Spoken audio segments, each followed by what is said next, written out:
And we're live. Hey, I might be a few seconds early, but I didn't want to be late. So we've got Bruce Colgin, Buddy Carfano, CD Burlock, Leprechaun, Dean Stevenson, and I guess that's it. Let me see. I forgot to push one of the buttons. I forgot a couple of things. Kim always yells at me for not getting the lights on. And of course, as usual, I didn't get the lights turned on. So we'll turn those on before she gets here. She called me. She's on her way. Senior and Sons is here. Mexican Spec is here. Inspector Bruce, right on the hour. Yeah, I came in a couple seconds early, Bruce. Hey, Bruce, you know what today is? It's May 14th. I think you were in my sister flight in Air Force Basic Training. So you may have started on the 11th, but today was my first day of basic training, God, 53 years ago. Oh, my God. 53 years ago. But it was May 14th. I remember that clearly. And Luis is here. Good evening. Man, I don't know what else to say because Kim isn't here. She called. She goes, "I'm on my way." We have one running vehicle right now that's licensed and insured, and it's her '66 Dart. Is this thing right behind me? It still has a problem. We've got the brakes fixed, but we got another problem. But I'll explain what that is. Pete's Custom Car Shop. Man, I just left his live, and did you get anything to eat? I hope you got something to eat. And you're right into my live. That's pretty good. Man, I was going to ask you something. I'm trying to remember what it was. Oh, you said something about people that credit. And I'm like, credit? People come in and get work done, and then they want to pay you in payments? And I used to have people ask to do that. And pretty soon, I don't have any money, So I was wondering if you do that, or if credit is like they use a credit card. I used to send them down the street. There was a bank down the street, and I'd say, if you go down there, you can apply for a loan. I made a deal with the bank. I don't give loans, and they don't work on cars. Let's see here. What else is going on? Louis says, very good. I've already created a work of art. Okay. The Mexican Spec, maybe you are recovered from your trip. Yeah, Inspector Bruce says 633 or 634 BMTS, which is Basic Military Training Squadron, 3702. I was in 3702, 634, and I think you were in 633. I think you were right across the hallway from us. I think you were in there because I really didn't. I knew who you were, but I didn't really know you until we got to school in Illinois. And Shadow Man's here. UDX 435. Good evening. Breaker. Let's see. BK 132. Isn't BK like 127? I thought that was like a Berkeleyan or something like that. But 132 doesn't sound right. 132, I forget what the atomic number is. But I know it's a radioactive isotope. Let's see here. Pete's Custom Car Shop. Yes, Michelle made ham. Oh, God, that sounds good. Ham. Man, Kim was out a couple of nights ago doing something. It might have been a week ago tonight, I think. And when she came home, I'd made grilled ham and cheese for her. It was the last piece of ham I had, but I made it, and she liked it. Dean Stevenson, that was a forward-thinking thing to do. Okay. Louis, Mexican Spec, I made a SpongeBob, and I'm ready to sell it like $100. That's a bargain. Okay.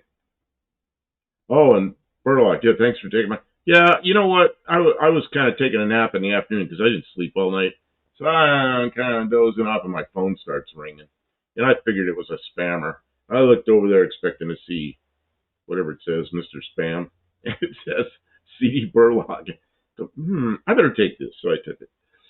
But, yeah, so he sent me some emails with some pictures. I'll tell you, I clicked on them. But I didn't have time to watch the videos. I was doing other things. So I saw they were videos, and I'm going to have to just watch them after, like later or something tonight. So that 78 Mercury Zephyr Z7 was very good. Also a little problem or something. Yeah, what happened was we did the rear brakes, got the brakes all done, and Kim was looking up inside the right wheel well, and there was a cover for some kind of electrical box screwed in there with some bolts. One of them, the bolt sticking through this way, so a big old long bolt sticking out that'd been scraping on a tire. And when I go over a bump once in a while, I can hear something scraping the tire. So now I know what that was. And so she took that off. And the shock mount, which is it's like a pressed steel bulbous looking thing that's up in there. And it's welded into the unibody, except there's two spot welds that never made a connection. And then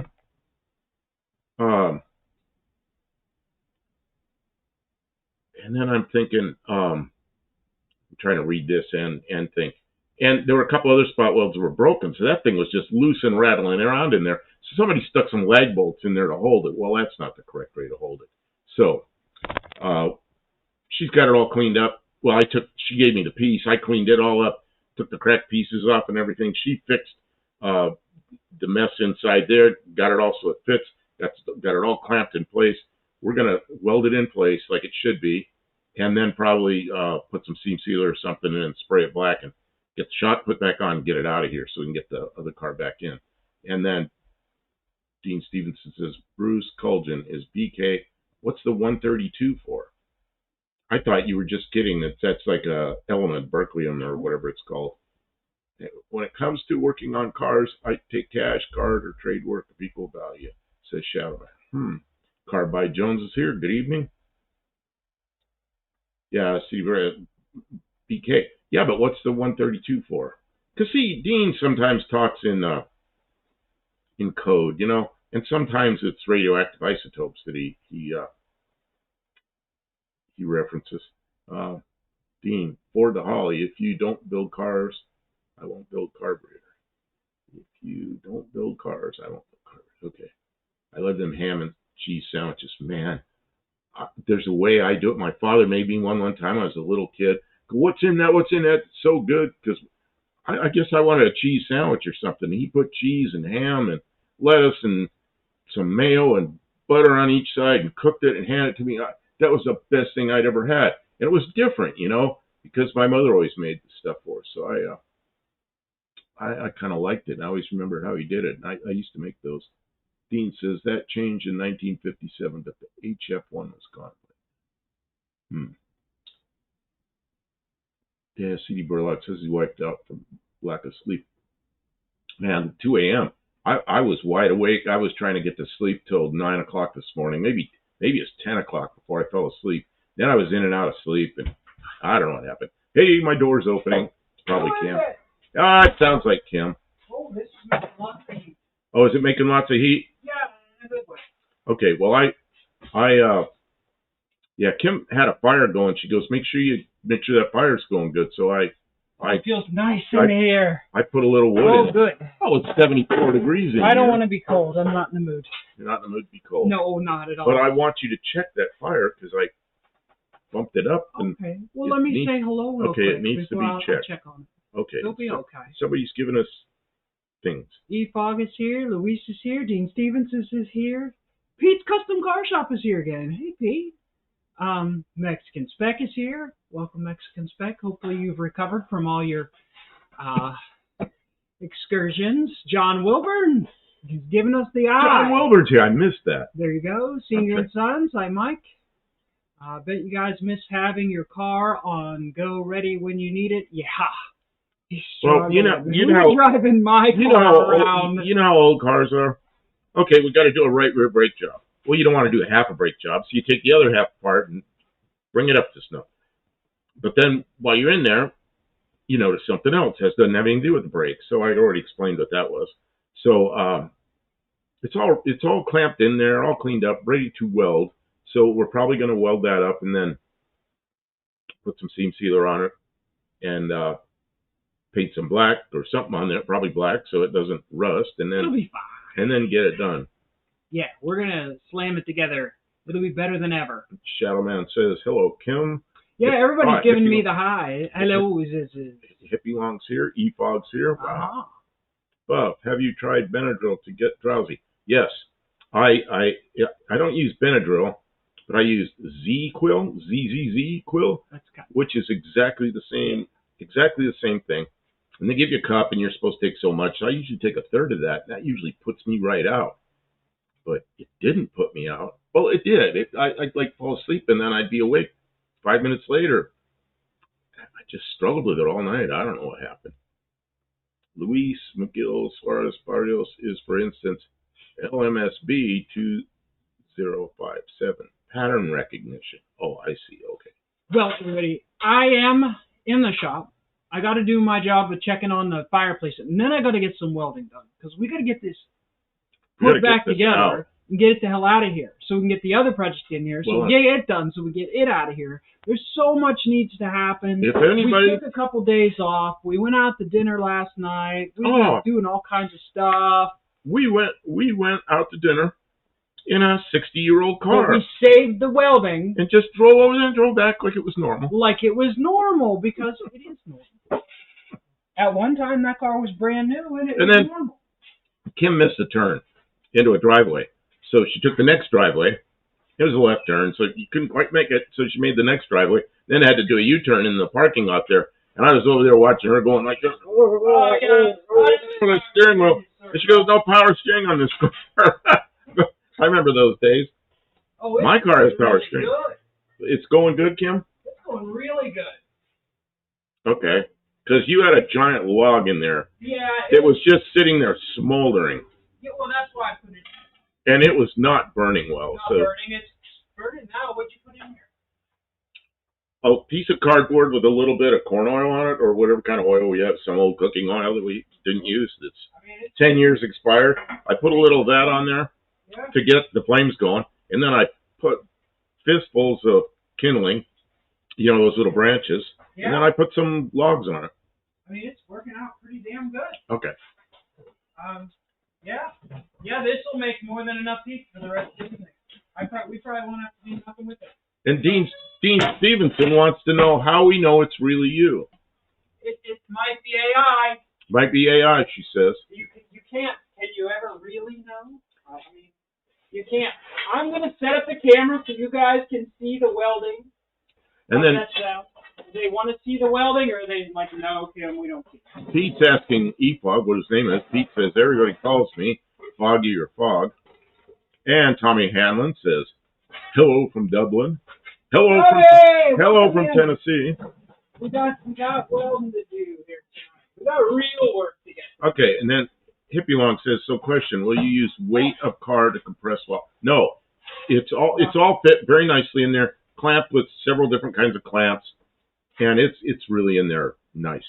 So no, it's fit really well. Kim spent quite a while on that. I made sure it was all cleaned up and fitted. It's like ready to go. The lights on and can you where's the other camera? Not like you need one more thing to do. I'm doing it. Well, I was going to ask you if you can point the camera at it, but I'm going to. Oh, you're going to. Okay. Yeah, well, that's the purpose of the live streaming, is to show them what's happening. Luis says 1970 Peterbilt 352. I don't know what that's about, but probably something he's watching. Okay. Sounds like something good. What do we look to here? I got a wire. Oh, I didn't plug the yellow wires in, the yellow cables. Sorry. Okay. Although I did remember the lights, but I didn't remember them until after I was on. I had to confess to everybody that I had forgotten to plug the lights in. I plugged them in before you came walking in. Okay, this is exclusive. They get to guess what was holding the shock plate on. Somebody that fixed that shock mount had this, an electrical box cover. You're not supposed to tell them. Oh, okay. Make them but I already told them what it was earlier. And they had a couple of leg screws. Well, a leg screw on one end and then a bolt sticking through with a nut on it. And this was like to bridge the gap on the cracked material. I can't believe somebody put this in a car to hold a shock mount in place. Like bunch of yahoos. Some hillbilly stuff. I thought we were hillbilly. We are. We're hillbillies with welders. That should be a channel name. Hillbillies with welders. I just gave somebody an idea. I just gave somebody an idea. They'll probably pass us right up. Somebody will make that channel now and we'll lose our edge. Well, Louise says also I had Toy Story on VHS from 1996 back in 2019. You still have VHS that works and everything? VHS all works. Well, I haven't had a VHS in a long time. I have an old TV that's got a VHS player in the bottom of the TV, little TV. And I haven't used it in 10, 12 years, 15 years maybe. But I know where the TV is, but I don't have any tapes, I don't think. I might. I don't know. Don't burn paint on fender from hot welds, says Buddy Carpano. Oh, it's the inner fender and the trunk floor. So we are going to burn the paint, but it's paint that doesn't matter because it's black and we're going to repaint it. We'll do the best we can. All you can do. Senior says, I will have a bunch of fun pictures for Tuesday night on my spring cleaning I have been doing in the shop the last 10 days. Well, that sounds good. One-Eyed Cat's here. Yeah, I think I saw him come in and I missed him. Sorry about that. Didn't say hi. One-Eyed Cat says, you're legit hillbilly. I concur. We're legit.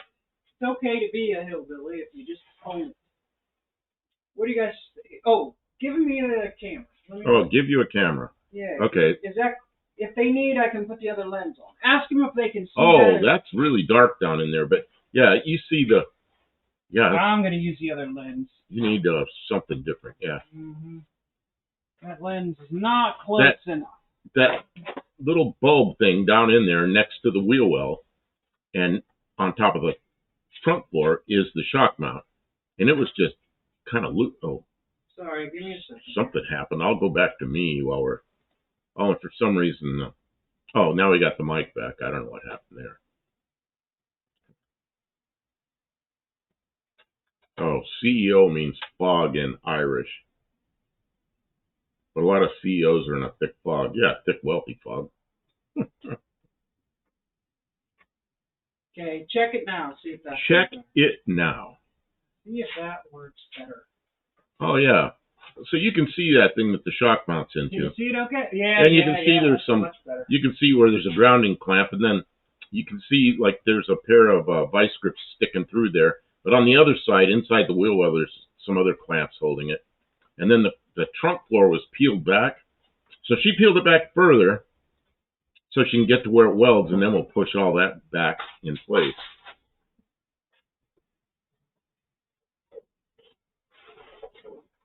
So, yeah, that's probably, there was a clunk back there sometimes. I bet that thing was moving because it was just being held in by some lag bolts.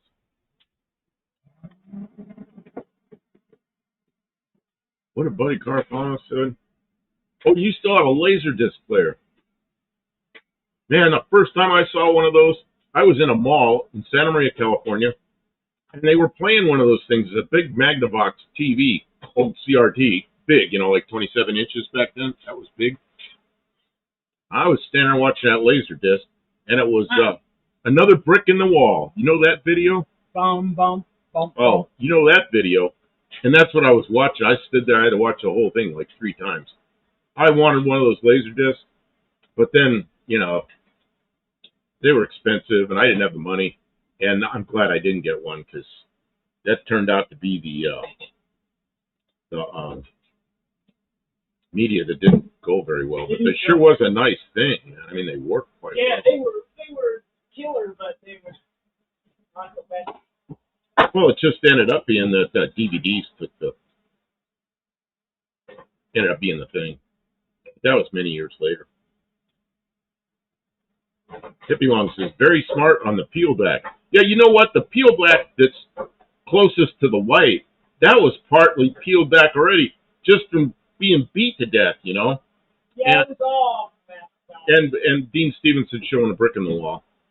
I just love that video, and probably because that was the first time I'd seen music video was on that Laserdisc in a mall. It was, oh man, that was like the coolest thing I'd ever seen at the time. I'm like, I want one of those. I want one of those. It was like $1,000 and 75 or something, you know. It's like it's a lot of money. Yeah, those kids again.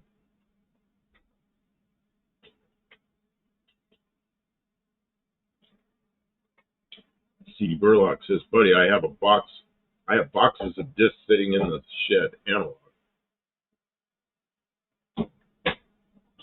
Those weren't analog, were they? I thought that was the first of the digital stuff.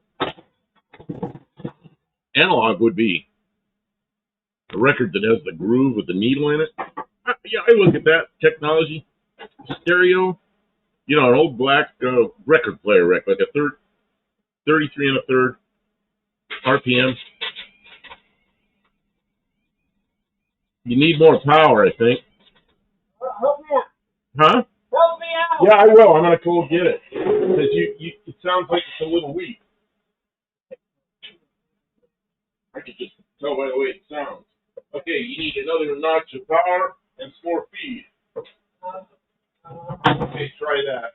I'll look away.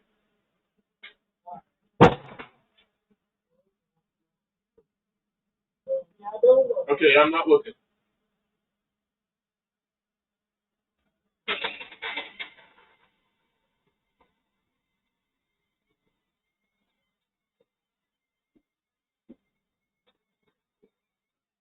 That sounds better. Is it any better?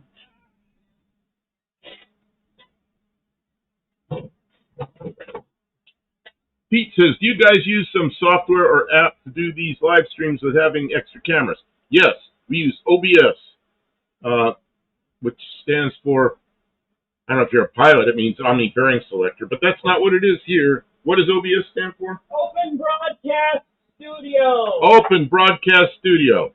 It's top secret. And we use the free version. No, we pay thousands of dollars for free. Do we pay? Yeah, it costs us a lot of money. We pay for this? Oh, yeah. Okay, so we have the paid version. It costs us a lot of money. This is a high production value extreme. So what's it cost, Kim? About $85 a minute. Oh, you're giving a bunch of shit.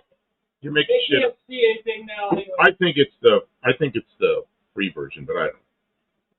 Let's see, Buddy Carpon. So I got a couple of 78 RPM albums that were my grandfather's. Man, when I left Arizona, I had a stack of those things, and I gave them away. And then I find out later that my son likes those things, and it's all World War II era music. I can't believe I gave them away. I would have brought them here and given them to my son if I'd known that. He goes, you gave them away. And I said, oh, I'm sorry, you know.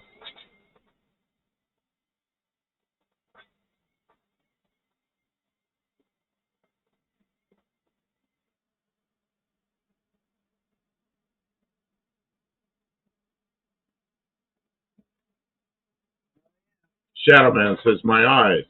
Yeah, cover your eyes. Put on a welding hood while she's doing this. Everybody's wearing their welding. The very first time I was watching somebody weld on TV, it was Jesse James build a motorcycle, and he strikes an arc, and I hold my hand up like this over my eyes, and it's like, what am I doing? It was just reaction, you know. Because when I worked in the airplane shop, a lot of times when I was over in the welding area, we were doing prototyping, and I was cutting and fitting and doing stuff, and then the welder would tack it, and I didn't have a hood, so I just hold my hand up like this, so I'm not looking into the thing, and so I automatically did it on TV. Hey, they can't see. They can't see. You know, one of the reasons they can't see is because we just got a super chat for $5 from Shadow Man. So I gotta turn on the Studebaker. I gotta switch cameras. Man, I gotta switch cameras so we can turn on the Studebaker. And then Kim is supposed to dance, but she's in there welding. I hate to ask her to get out, but it looks like she's gonna get out. Oh, she's gonna dance from inside the trunk. Because she always dances when we get a. She dances and I turn on the Studebaker when we get a super chat. So that's pretty cool. Thank you. What I smell something really strange. Is that like, undercoat and okay? paint Nothing's on fire. Nothing's continuing to burn. Is my I don't know. You're supposed to be on fire. I'm supposed to be on fire to watch. And then Josh Holman says. Josh Holman's here. Says good to be here. Good to have you here. Senior and Sons. I'll be back. Cool, Shadow Man. Yeah, this is always we thank you for this. Really helps. I'm gonna switch off the Studebaker before I kill my battery. Yeah, I don't really know. It's probably some kind of seam sealer or goo or something under there that's undercoating or something. Have you already finished that weld, or is that just part of it? No, you can't see, so I got to get out and move the camera. Oh no, I'm just asking, Ken. I'm not trying to give you a hard time. I don't know. You came out, so. Shadowman says, always got to show love. Thank you. Thank you. So we have yes, quite a smell in here that I'm not sure what it is. And as long as it doesn't have flames coming from it, we're good.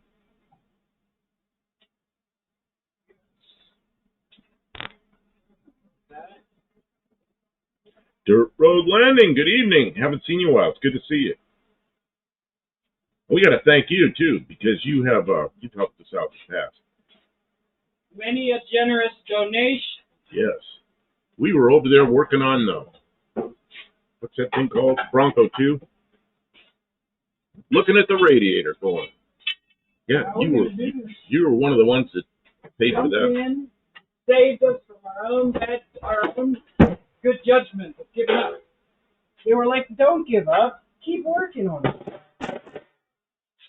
T.D. Burlock says, fuck, maybe I should have said uncompressed, lossless video like film, just encoded digitally. Oh, I see.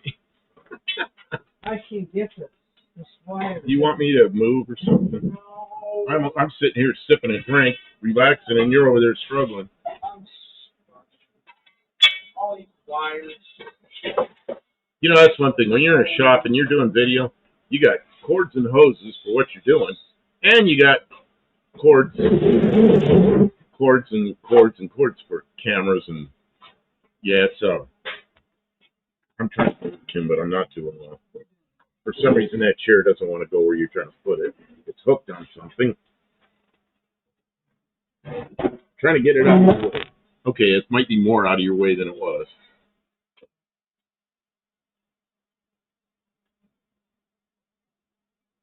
You want me to click on that camera, or you want to wait till you say to go?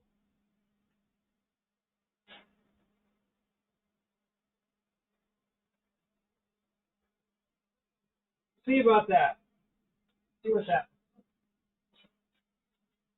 Oh yeah, that's pretty good.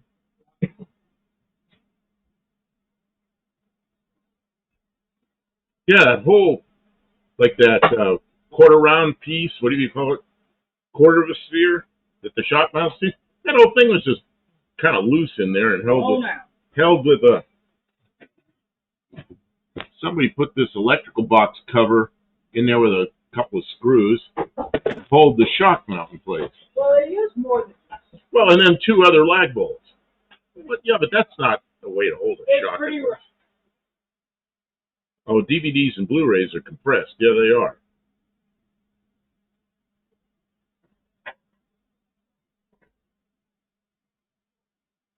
Oh, Dirt Road Landing. I'm doing well. I'm sitting by a fire and drinking rum and Pepsi and enjoying this life.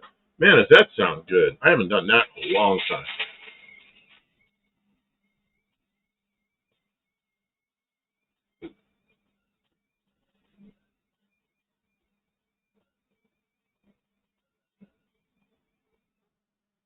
I'm not much of a drinker, but I do like it.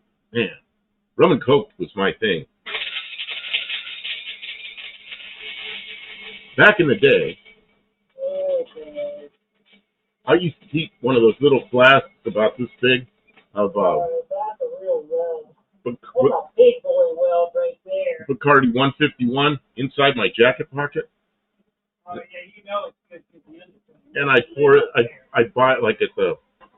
I go to the races, sprint car races, and I get a big Coke or Pepsi, whatever it was, and I pour a pretty good shot of that in there.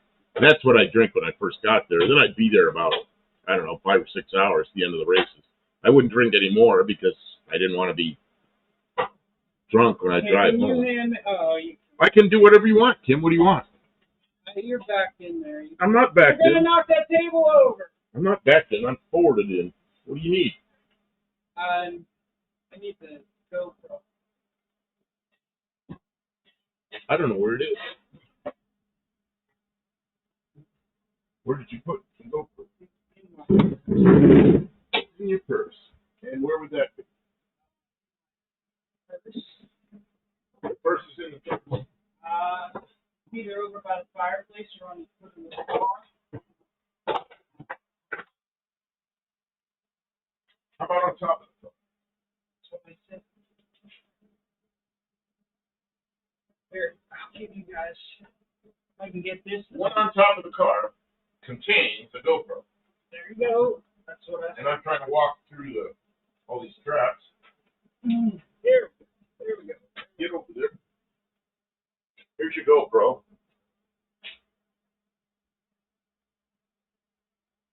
Can I set it somewhere? Yeah. Okay, set on the spare tire. Okay. And you're now showing. Oh, dirt road landing. Kim, you got to dance for an hour. What? He just sent us $100. Wait. Well, Hey, it's $99.99. Now that's gonna be. I'm gonna flatten the battery on the. I got to do this, but I got to show what Kim's doing first. Thank you. You're big as well, huh? Oh, those are big. Well, you still have to like mash that flap over it and everything. Well, yeah, but I mean that's where it mounts to the frame rail now. Yeah? Oh yeah, okay, I understand. Yeah, that's why you peeled that back to actually get it to the frame rail, not just to the trunk. To the trunk. See, there's a pretty heavy piece under there that would be called the frame rail, although it's unibody. She's got it welded to that rather than just to the trunk. Okay, to the sheet metal in the trunk. Take it off of that camera. Take it off that camera. Yeah, put it on your regular camera so they don't get sick watching this. Yeah, you're gonna get seasick watching that. I gotta mount this. Okay, the dance is coming. It's gotta be delayed while I get this. Well, she gets out of the the trunk. I gotta GoPro this. What's happening here? Okay, I gotta turn this camera. Dirt road landing. You're a good guy. That is way generous. Thank you so much. Man, that's keeping the lights on, if ever. All right, because of the generous donations, Dirt Road Landing, and was it Pete's Custom Car that sent us a donation earlier as well? Who sent us the other donation tonight? I'll start over with my video in a second. It is Shadow Man. Shadow Man. UDX435, a UDX member who's a CD guy. UDX member. Shadow Man and Dirt Road Landing sent us some generous donations to keep us going, but we've got some welds here. There is this is the frame rail, and so this is now welded in several places, nice speeds, and then we're going to weld it. She's talking on the side GoPro. of here from the other side, and then we'll push the floor back down. So that's how that's going. Not too bad. How long does it take us to get going? Half an hour here. Okay. What, half an hour? Yeah. Well, you came in. Say hello to me. Turn around. Oh, well, you came in later than that, so that's like 20 minutes work. You really wailed on that. Yes. Okay, so she was shooting some video on the GoPro, which is what she'll use that on That's my job. On our long form videos. You guys get the exclusive. Yeah, if you're in the live, you get the exclusive. I gotta take my pants, stick my naked legs out. Oh, jeez. See, this is in the trunk dance. Yeah, they love it. They love it. Stevie Burlock says that you're going to give Buff a heart attack. No, this is a good thing. This is a good thing.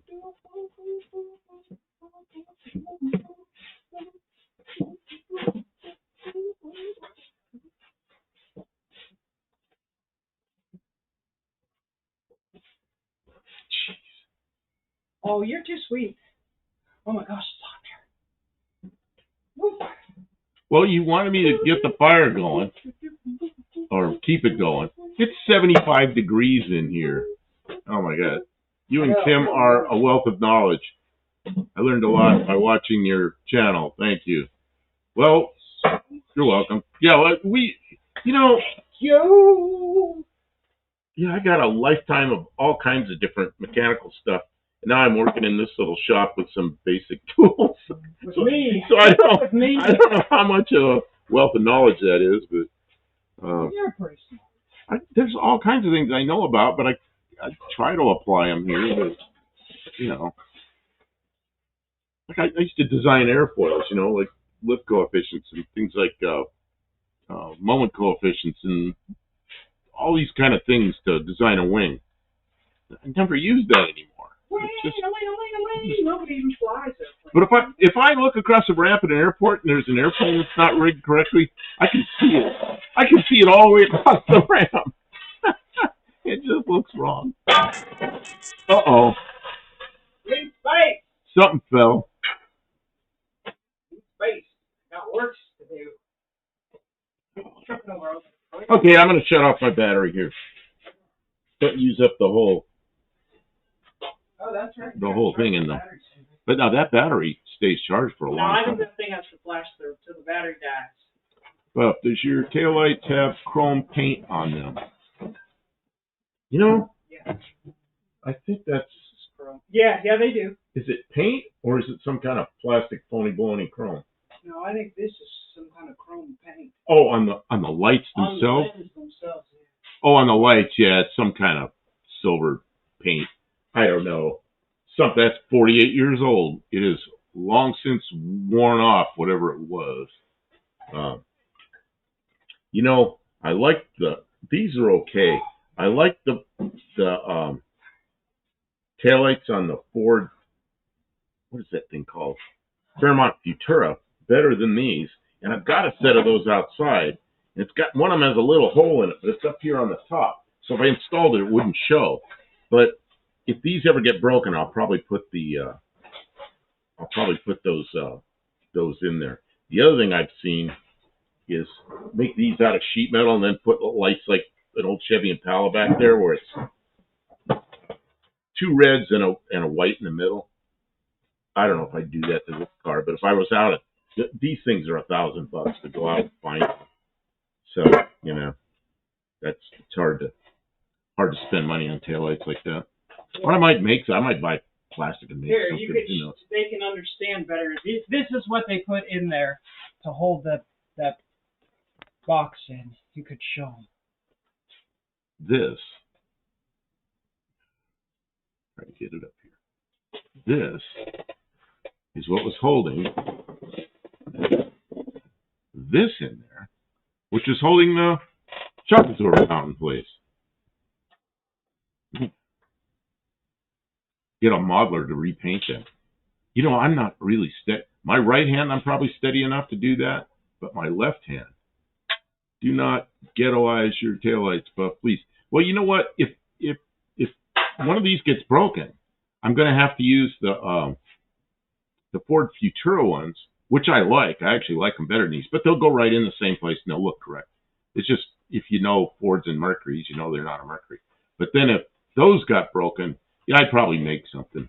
They're just $1,000, It would be hard to go out and try to find one of these. I've seen them for $1,000. I've seen, like that car out there, we bought the whole car for $1,000 and we needed the windows. So I got a taillight with it. That's a pretty good deal. Did you fix socket on your car? Socket.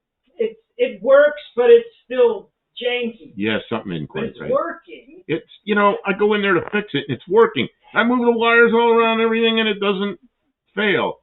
And then it'll fail. Yeah. And then I go in there and work the wires all around, and I'm trying to find it, and I look back, and it's working again. It's like, so I guess the way to do it is cut all the wires out and rewire it, because you know what there is inside the insulation. There's probably a place where it sometimes doesn't touch or something. Who the hell knows? Whatever it is, it's intermittent, which is annoying. And Daniel Morrissey's here. I gotta switch out lenses. Hey, you know what we did yesterday? What did we do yesterday? Kim cut my hair. Oh no, it's terrible.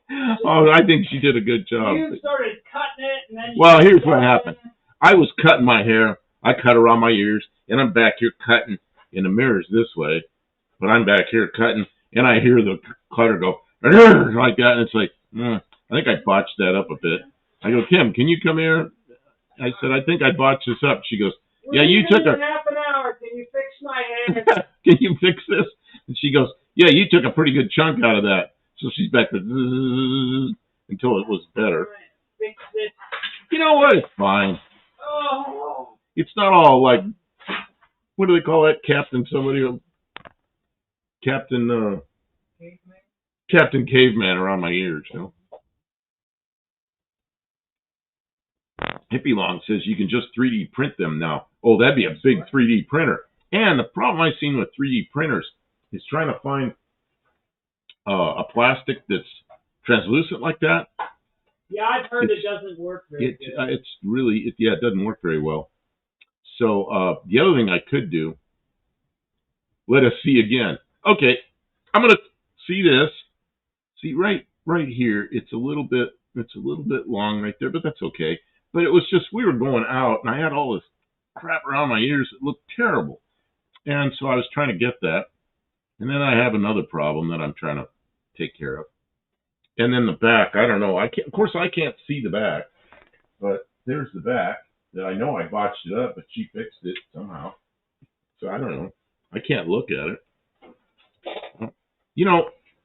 I talked to a doctor one time about putting an eyeball on the end of my finger so I could look under a dash and work, or look at the back of my head, but he thought I was crazy. Okay, go ahead and give us the other camera. Other camera. So they can see what's out. Oh, that's up underneath the car. Oh, I'm trying to figure it out. Kim, I can't figure that out. I know. It's a little bit confusing. It's confusing. That's all right. That's where Kim's working, on the underside. That's all the clamps she had in place to hold that thing so it wouldn't dance around while she's welding. Yeah, I forced it all the way up in there, and then. Dirt Road Landing says, awesome, I've been cutting my own hair since COVID. I wish I'd started sooner. I could have saved a lot of time and money. Yeah, I don't know. We were going out with my stepmom. And she's 92, and she's got a guy. And so it's the first time I met him. And I didn't want to go out there looking all shaggy like that. So I just started hacking. And then I had Kim fix it. Kim fixes things, including haircuts. Haircuts. Haircuts. On top of it. Dirt Road Landing says the haircut looks decent. Well, see, I thought about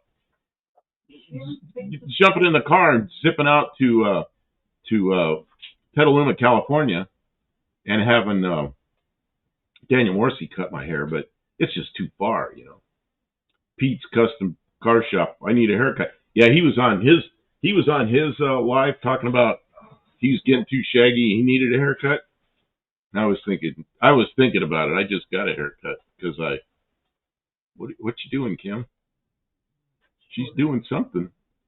Shorter drill bit. Oh, man. Dirt Roll Landing. I looked into those eyeball finger procedures, too.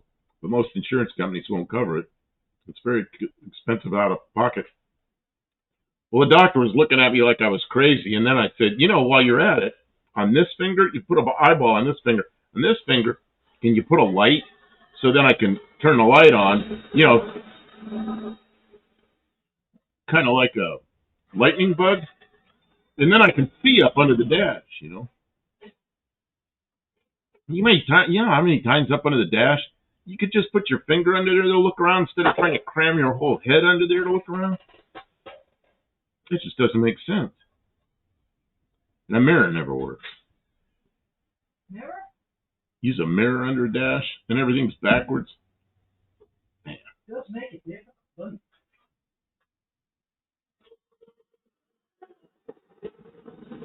I thought forever. What? Oh. CD buff. You can cut it straight by putting a piece of box tape across from ear around to the other ear. Just cut downward and you get a perfect level trim. My mother used to say, put a bowl on your head. You know, kids in the neighborhood. When I was little, mothers cut everybody's hair. And there was one kid, she goes, oh, it looks like she puts a bowl over his head and cuts around it. He kind of looked like that. Dr. Bruce. Never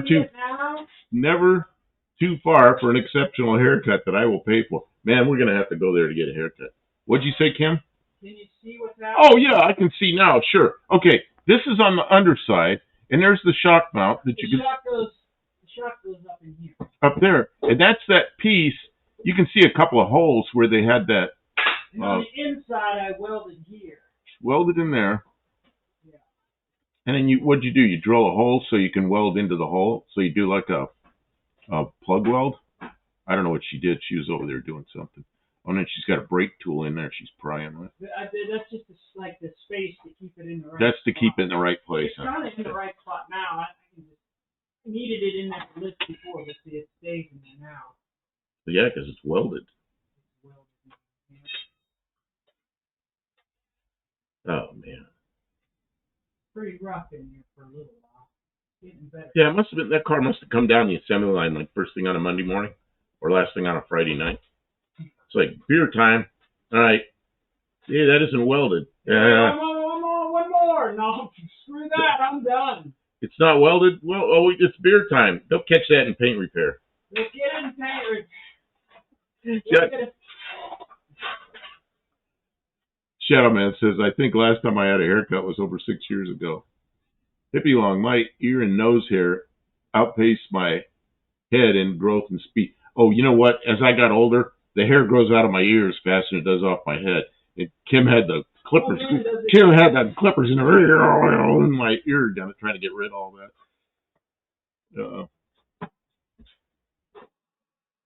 Barry Coote is here.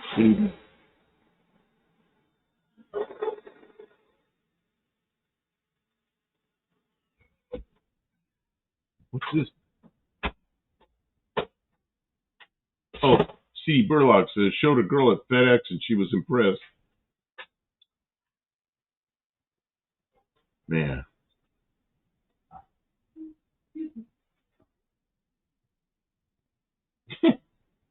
Should I tell him what I said to you about haircuts the other day? No. No? Okay. It was about you. All right. I gotta go for some reason. You can turn this off because I gotta this needs to come out of my way. There it is. Okay. What do you want me to do? Go back to this? Yeah, because I gotta get this camera out of the way. I gotta do the GoPro. Happy Long says it was a GM infiltration in the Ford plant. Oh, I see. Yeah. Well, you know, this isn't the only car we had that had bad welds. That Valiant out there, one side, the strut rod, which is on the bottom, it goes up to the front near the bumper, it comes back and it attaches to the lower control arm. Keeps that lower control arm from moving this direction. Well, where that's attached to the K-frame. Well, where it's attached to the K-frame, there's like a weld like this long that's supposed to be there. Well, the weld's that long, but they completely missed the piece they're supposed to weld to. There was just one little place where it bridged across and welded. So that's all it was holding it until it broke. And then it was no longer holding it. The strut rod was just able to float all over the place. So we caught that when we had it apart. And Kim took it all apart, clamped it all up where it was supposed to be because it was a big gap, and got it all back where it was supposed to be. and welded like they should have welded at the factory. So that was another one. Just, and the other side was fine. Now, every one of those A-body Chryslers, I looked down there, and some of those welds are pretty bad. Okay, I gotta make this video. But the ones I've looked at they're at least holding. Okay, I'll be quiet. All right, so we're using some self drilling screws. Good stuff, right? Got our drill and a socket on there.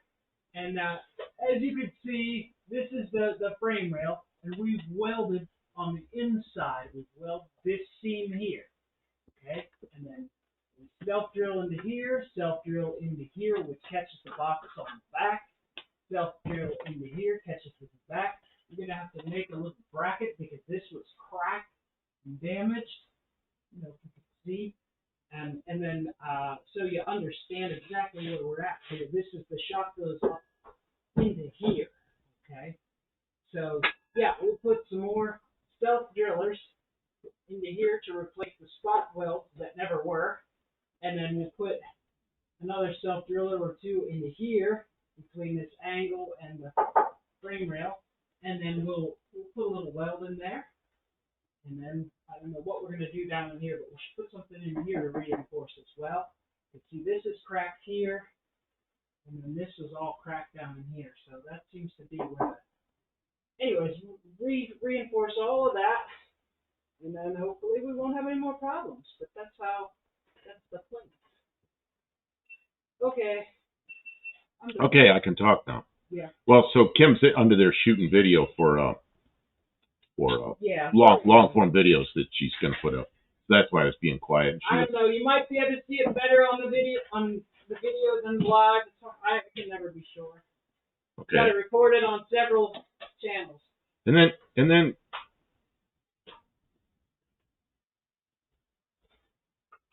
oh, CD Burlock, did you like the Dementia Joke video, Expired Food? I turned that on. I turned it right off. I got to watch it later because I was doing other things. I didn't have time to sit there and watch videos. Todd Saw's here. How you doing? I sure wish y'all used lav mic so we could actually hear what Kim is saying. You know what? We've got some microphones, and we can use them when we're doing videos. But we're doing live shows, and we use those other mics. They don't sync with the video, and we've really tried to do that. And maybe we'll work on it some more, because she was under there with a GoPro, talking right into the GoPro mic, doing a video that we'll put up later. But yeah, I know it's a problem.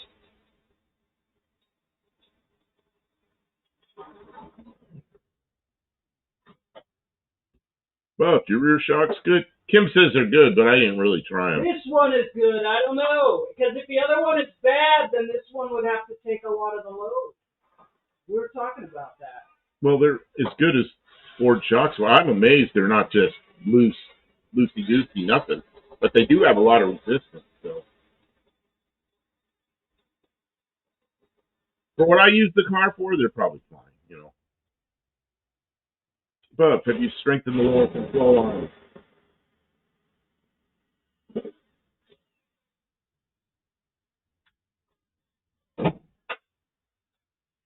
Well, have you strengthened the lower control arms on your Mopars? It's something that I've learned of recently. I'll be doing mine. I've done a lot of them on A-body GM cars, but not on Mopars. We haven't done it, no. So we haven't done it, but... No, but we're just running 6 cylinders. We're running 6 cylinders and just driving around, It's not like we're running... If we were running a 318 and we were doing 340 or a 360 or a big block, Yeah, then we would definitely we're be like Don,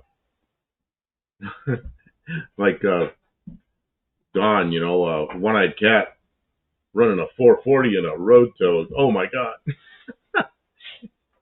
First time I saw that, I thought, man, is that thing packed in there? And he's racing it,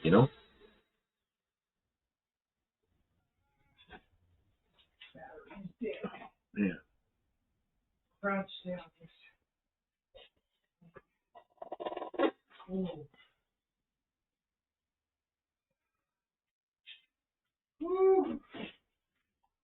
Yeah, we rebuilt the front end on the right side of the Valiant that's out there. We've got all the pieces and parts to do the left side, so we still have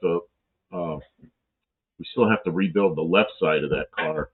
So we got that to do. We got the rest of the body work. Probably get some paint on it. At least get some primer sealer on it, and then rebuild that left front before we go to No Name Nationals.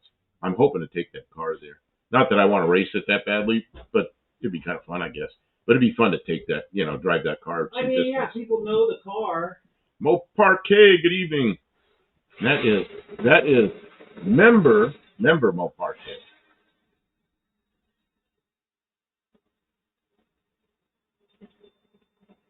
Josh Holman says one shock is bad, the one on the other side should be replaced as well. Yeah, always replace them in sets.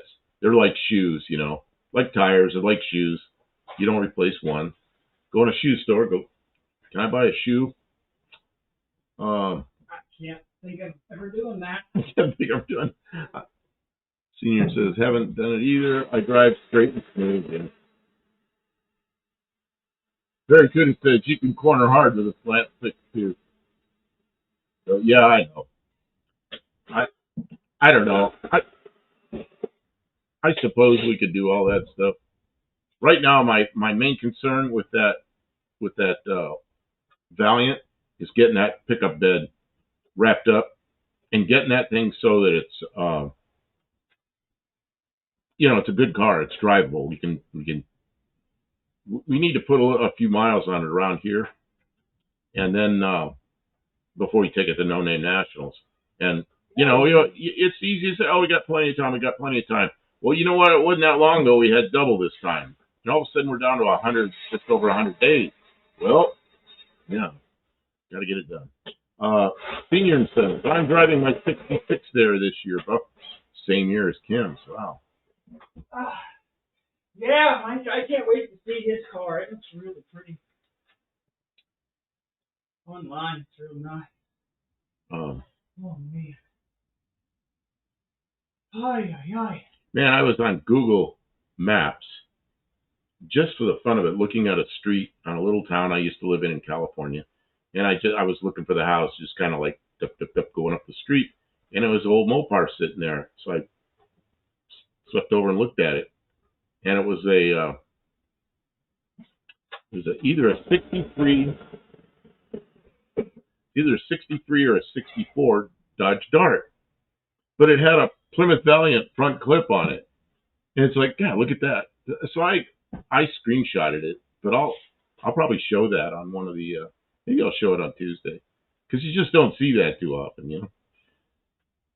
And it looks like it belongs there, other than the color's wrong, but everything lines up on the side. It looks like it'd be easy to do. Just do it.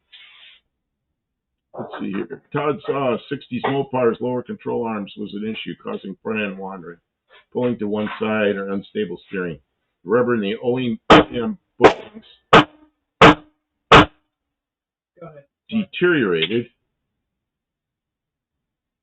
I lost my place. The lower control arm bushings definitely need to be inspected periodically. Well, and we replaced the ones on the right side. The left side, we have them. We just have to do it. I know if you strap the car down by the lower control arms, you'll rip them right out.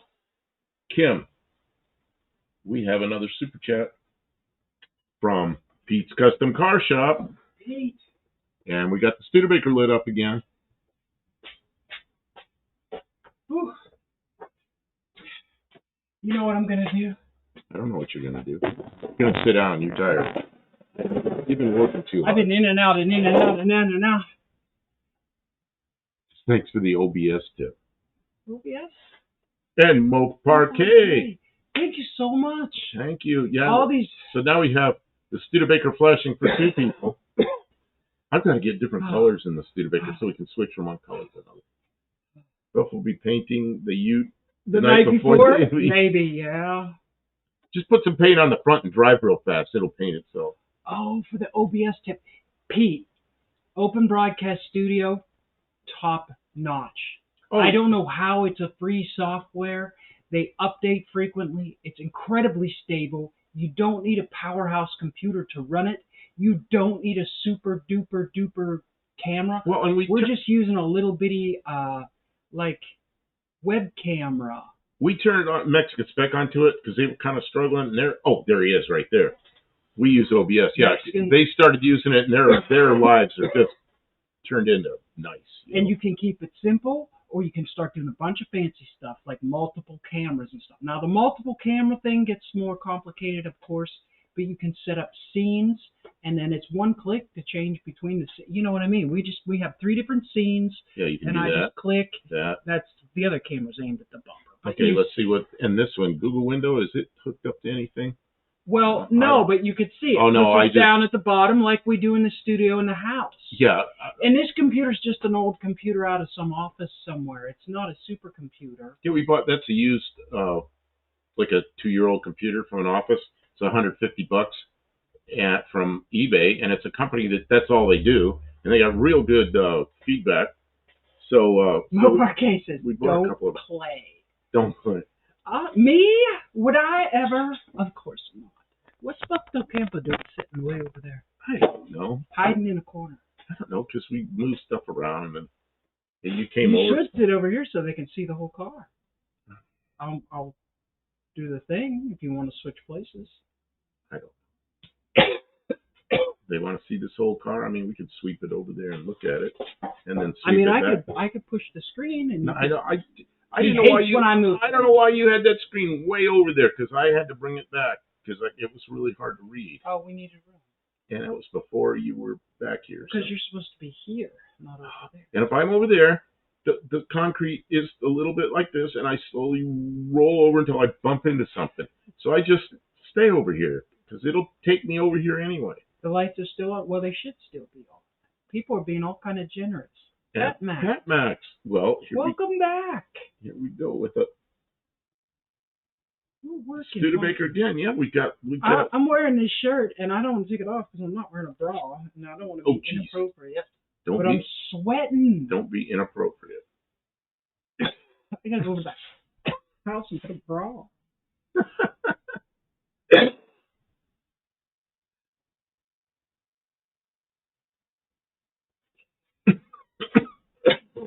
Thank you, Pat Max.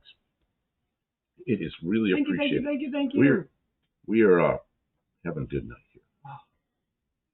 Guys, we've been struggling financially. The donations tonight are going to make a big difference this month. Like a big difference. Thank you so much. Senior says light's still on, but I just turned it back on because of Pat Max. But yeah, I see that. Woo, woo. I don't want to be inappropriate. We'll get banned for titties. What did that guy always used to call me? Miss Titty Nipples. Oh, jeez. Who was that guy? He hasn't been on in a long time. He was a troll that was He had a channel. He would make a troll video every day. He hated Tony, and he didn't like me, and he called her Miss Titty Nipples, and oh my God, what was his name? He was like such a somebody tell us his name. He was someone knows it. Such a big part of our lives for so long because he just it's like somebody punching you all the time, and I guess I was breathing. I didn't think that guy's name. Galvanized. I never thought I'd forget his name. Right? Huh. Because he was the big troll. Oh, he's the guy that always used to go around. He was the ringleader of all the trolls. He had a big white shirt that had printed at a like a T-shirt shop that said Hell's Angels on it, and he claimed he was like some leader in the Hell's Angels. Maybe. I thinking, you idiot! Well, Hell's Angels don't wear a shirt like that says like printed at a T-shirt shop. No, they got their cut and they have a motorcycle, and he always talked about his motorcycle. They never show it because he probably didn't have one. This was the start of this whole fiasco that's going on right now with the welder. They had a couple of bolts through this, and this was holding the shock plate from bouncing all around because it was blown out. And it was rubbing on the tire, and then the bolt that was sticking through this was sticking out into the wheel well and rubbing into the tire, chewing it all up. I was like, that doesn't look like that's supposed to be there. You said it's not chewed up. It's just marked. It isn't really chewed up. No, it's not too damaged, but it was made a horrible noise when you were driving. Well, there's a place where I go up our driveway, and I come up, and then I got to kind of go like this up onto the roadway. And when I go like this, it'll, you know, and I didn't know what was making that noise. Well, Kim found it. You know, well, who expects that? I don't know. I was looking at all the normal stuff under there, like maybe the exhaust pipe was in the wrong place, or maybe something wasn't quite right, or shock was loose Crazy or stuff something. that you'd never expect. But you don't expect a electrical box cover to be bolted on. And that was like a factory defect that failed on a 48-year-old car. Barry Kuda says you can upgrade the control arm bushings to urethane. Like, I mean, do you need to? Like, are the factory-style bushings okay for like 10 years, or do they fail like right away? My thought is the new bushings are going to outlive me. So yeah. Well, the new bushings were cheap and easy to get, so that's why we bought like a whole set of everything. But maybe we should consider something more aggressive. You know, in the old days, like when I was working and making good money, yeah, I bought all the best stuff. And sometimes I'm not sure it did me any good. Sometimes it did. You know, the trolls crack me up as long as they're not hurting you in public or stalking me. Make me laugh. Well, you know what? John Wilburn, John knows who this guy is. John Wilburn knows, yeah. He set aside at No Name Nationals. There's a set of bleachers there. They set aside that says troll bleachers. Trolls only. You're supposed to sit there. And this guy had what the hell kind of car did he have? He said he had something. So John found a model of that car and put it there. Model of the car. What was that guy's name? They offered to pay. They even offered, one of the guys that attends there offered to pay his way an airline ticket to No Name Nationals and drive him around and get him a hotel room and everything. And he'd be like a color commentator up in the booth, you know, making crazy remarks about everybody. He wouldn't show up. Well, he was worried, and justifiably so, because he did say some pretty lousy things. He was worried somebody would have started a fist fight with him, and somebody might have. Oh, I don't know. I think it would have been funny as hell to have him up there, because he'd been poking fun at everybody. He wasn't terribly funny, though. He wasn't terribly funny. No, but he was. Oh, you'd be laughing at him, not with him. Yeah, yeah. I guess. What was his name? John. John must have left, because he would have said by now. God, I could call John. That's all right. We'll move on. What's that guy's name? I don't know if I should weld. What? Go look what I'm doing, please. I'm looking. He's the guy John had the cardboard cut out of. No, that's another guy. Yeah, that guy is not a troll like that. No, that guy is different. That's a different guy who's actually kind of become. That's a transmission guy, Cope Racing Transmission. No, that was the cardboard cutout. No, that was the year before, because he didn't show up. So he did show up in the cardboard. It's the guy that took months to get his '55 Chevy running, couldn't. Oh, that was another guy. That guy, he wasn't as much of a troll. He used to do lives. And he booted everybody out of the lives. He banned everybody, and pretty soon everybody. People were trying to help him, and he would just get mad. He'd get mad at arguments with people. Yeah, I can't think of his name, but he actually unbanned everybody, and he's actually come into John's, and he's been more friendly. They're friendly now. Okay. It's not easy to make friends and get to know new people. I can't think of that guy's name either. Brian Cabral, Buddy Carfano. Brian Cabral. You get 2 points for remember Brian. He was the original troll. He is the guy that said he was part of the Hells Angels. Yeah. He was doing that whole New York bit. That was Tony's troll, right? He was. Oh, Brian. Yeah, well, same with us. I mean, you know. He would say mean things about me. Okay, you got some screw. What are those screws for? Just to hold it while you weld it? Are those screws to hold it while you weld it, or are those like permanent? Well, I don't know. Let me aim this so they can see it. I don't like those screws if they're permanent. Well, yeah, but okay, we're going through thin metal. I'm thinking if you unscrew one at a time and drill it bigger and plug weld it. Plug weld it. Yeah. Let me see here. Let me go to the other camera. Okay, Kim's got a bunch of sheet metal screws in there. And I'm thinking, unscrew, drill a little bit bigger, plug weld it. Unscrew, drill a little bit bigger, plug weld it. But I don't know. I mean, I don't want to leave those things in there. I'm going to plug weld this down here. Okay. Okay. I'll plug weld it. I'll just weld a seam down here, and that'll be good. But up here, this metal is real thin, and I think if I plug weld, I'm just gonna warp it and then burn the paint off. And yeah, but the sheet metal screws holding the thing in there. Well, there was nothing holding it before. There was nothing holding it before. Nothing. I mean, I can drive it like that. We can weld it later, but I'm thinking that's going to come out. That's going to undo eventually. I mean, it's better than what it was from the factory. I'll take them out. Well, try it with one first, and then if it starts burning, giving you a hard time, there's already stop. A hole here, so I'll do. Yeah, you can do that one first. We'll take it a little bit at a time. Louis says he's back because he went to the bathroom. I just didn't announce that. Yeah, Brian Cabral. Man, I don't know why I couldn't remember his name. I almost missed him. It was so fun. Well, yeah, but he was a jerk, and some arsenine thing he was going to say next. Yeah, but it gets old, you know. Yeah, it was the whole bit. What was that guy who always used to do the New York accent, and he'd be like, "Bam!" And he was, you know. And then Oscar Walton, welcome. He says plug weld and grind, and it will be fine. I don't know if we even have to grind. I'm not going to grind them. There's no reason to. They're in a wheel well. We're just going to blast them with some, like undercoat or something. Kevin Smith is here. Good evening. Let's see. Pat Max says, I'm back on this 3.6 Jeep. It's got a lifter stuck in first stage, and I think it's got oil restriction. What do y'all think?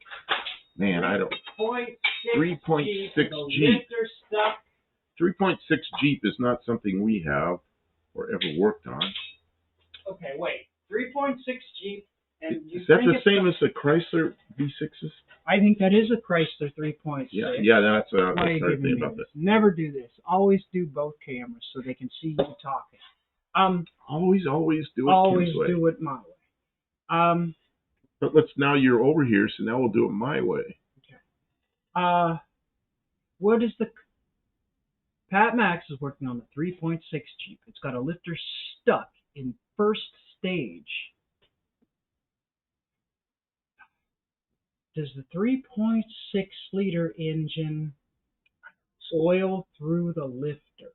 Does it oil the rocker through the push rod? I think they do. Is that how it... Does it oil through the push rod? And can you bleed it down? And what viscosity of oil are you using? Maybe you're using... Is it the right one? I don't know. Maybe bring it down and put some Marble Mystery oil in it. I'm an amateur with that engine. Just zero experience. He says, yes, it's the same. Yeah, so it's so the 3.6 is basically a 6-cylinder Magnum engine. It's an engine I have. I just have no experience with it. I have so little experience with late model Chrysler stuff other than the 2.4, the engine that's in our Jeep. Because that's what was in my Dodge Caliber, and that's what was is in the Jeep. But other than that, I don't have any experience with late model Chrysler products. So if I'm thinking correctly, Pat Max says no rods. No rods. No rods. It's 0W20.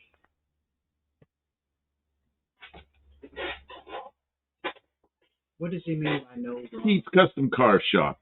This is the guy to listen to because he's on customers' cars all day long. Yes. The 3.6 Pentastar have a screen in the oil gallery that can be plugged in the front of the head under the valve cover. So here's a guy with experience that I don't have. I mean, when you talk about Chryslers, to me, I'm always thinking about slant sixes, which was ages ago.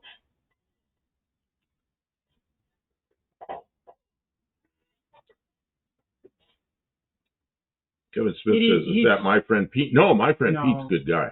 No, he's just loudmouth. But if he's a good you've guy. never seen Pete's Custom Car Shop, oh, you should check out his channel. He's working on, late model stuff. Is Mexican Spec still here? He's a mechanic shop. They do live streams, and he's a good guy.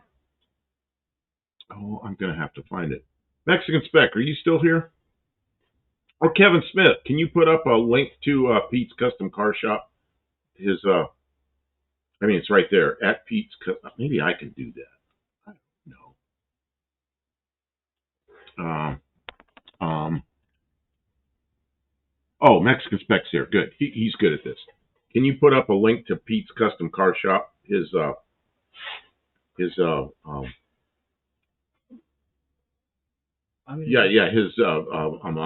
YouTube channel. I'm going to do some of these welds here. Okay, Kim's going to go back to welding. Okay, and I'll turn that camera on so we're both on. It should work, yeah. We're on dual cam, which means always do it Kim's way. So I'm doing it Kim's way. Do it Kim's way. They want to see it. Yeah, I know. That's good, too.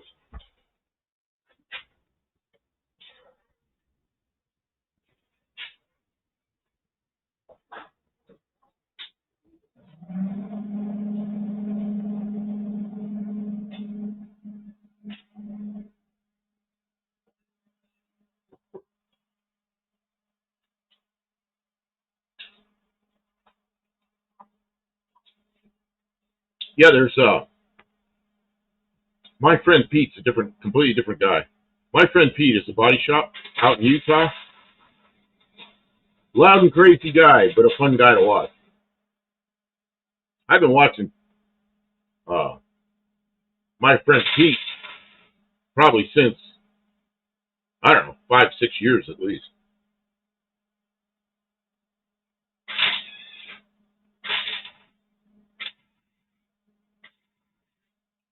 And Pat Matt says, is access from under valve cover or behind PVT sprockets?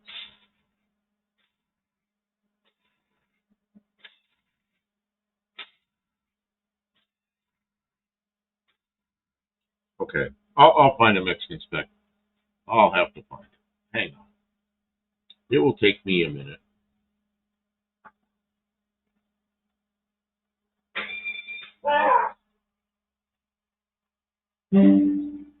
Oh, maybe you already got it. Maybe you already got it.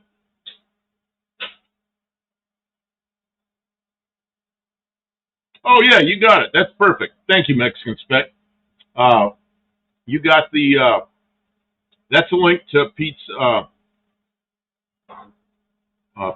Custom Car Shop. And he's got he does a live on Thursday night, like for a couple hours before we come on. And he's got a retail shop up in Minnesota. So he has customers cars coming in. But he's, after he closes the shop in the evening, he does a 2-hour live on Thursday night.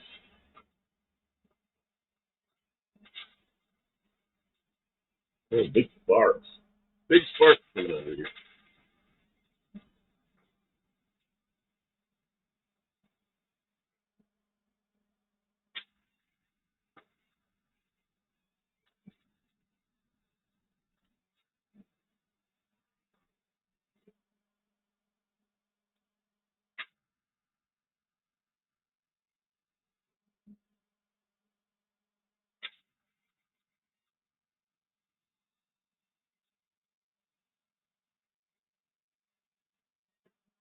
Can you?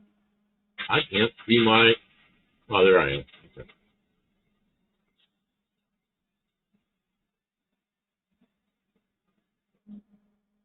I don't know if you can hear that sizzle or not.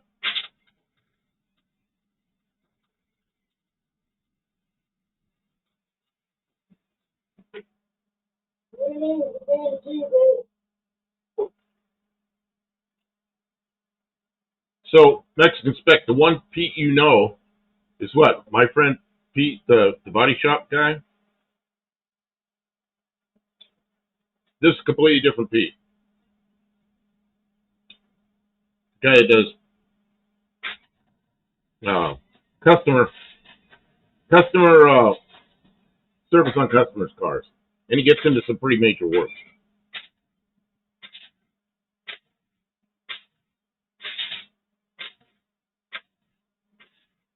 It froze up.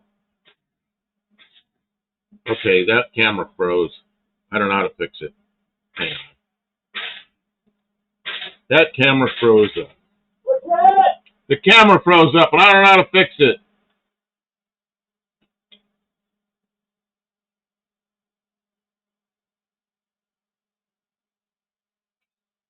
Pat Mac said, "Who needs a membership?" Well, the cool thing about memberships, see, somebody bought a bunch of, who was it? Barrow's Garage? Yeah. He bought a bunch of just memberships for people. Yeah. So it was just random. You got one of them. So what happens is when we put up a video, Kim puts it up, and she doesn't put it up live. She puts it up so that I gotta get off that. She puts it up so only I can see it. Then I make the thumbnail, and we talk about a couple of things. And okay, here we go. And then Pat Max I understand why he's asking. So he just set a membership, and not your damn business. Whoever that is, I don't know who that is. Got a free membership. So you can look at the video before I go in and make the you put it up public, so you kind of get a preview. Okay, you see what happened there? Oh yeah, deactivate, activate. Okay, now it's good again. Okay, thank you, Kim. So Pat Max, thank you very much. I've never heard Nacho say anything.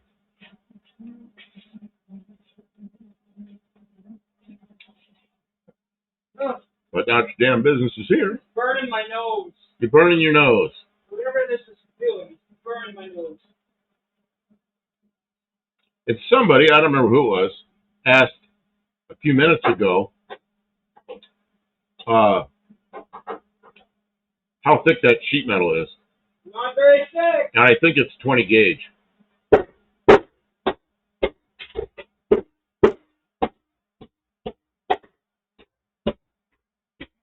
Very cool. My trouble and strife is Cabral.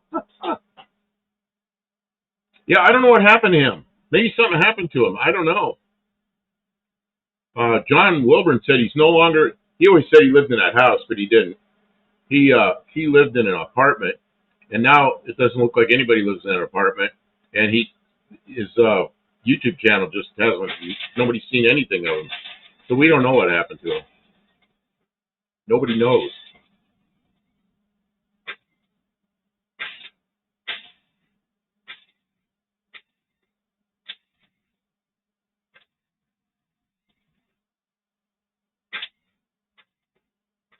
Hippie Long says, "So, did you learn how to correct it, Buck? You just had it done right before your eyes." Yeah, I did. I just learned how to reset that. I watched you do it.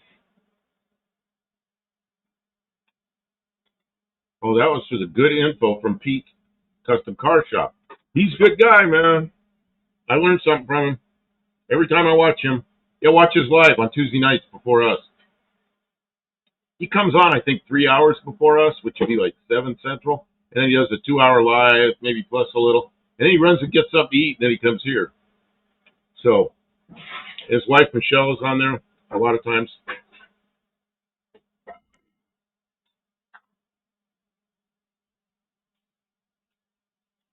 Yeah, Pat Maps.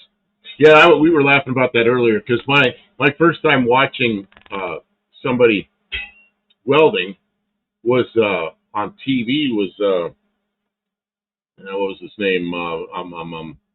Motorcycle guy. Oh yeah, right. Jesse James. And Jesse James started welding, and I went like this, just automatic, okay. And it's like, what am I doing? I don't need to do that. Oscar Waltz says, who are we talking about? Which person? We're talking about two people. Pete's Custom Car Shop, who comes on a couple hours before we do on Thursday nights, and he has a retail, customer shop up in Minnesota, where he works on customers' cars, and he does a live show. And then we're also talking about Brian Cabral, who's like a major troll. Okay, you can take it off of here. I'm gonna make a little bracket. Okay. Clamp in there as well.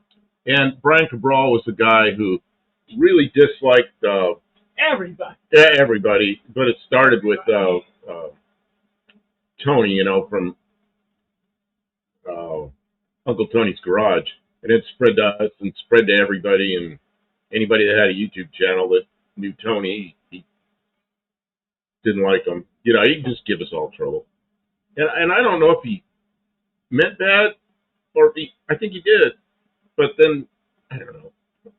I talked to him a few times, so he was kind of friendly with me, but he'd also stab me in the back anytime he could.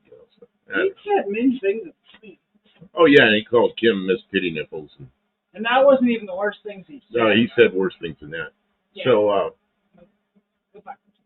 So, they actually. Who's got all these numbers? Pete to the 1507th power. Well, Mike, you need some sleep. Thanks for being here. Yeah, we're working late. We got to get this car done.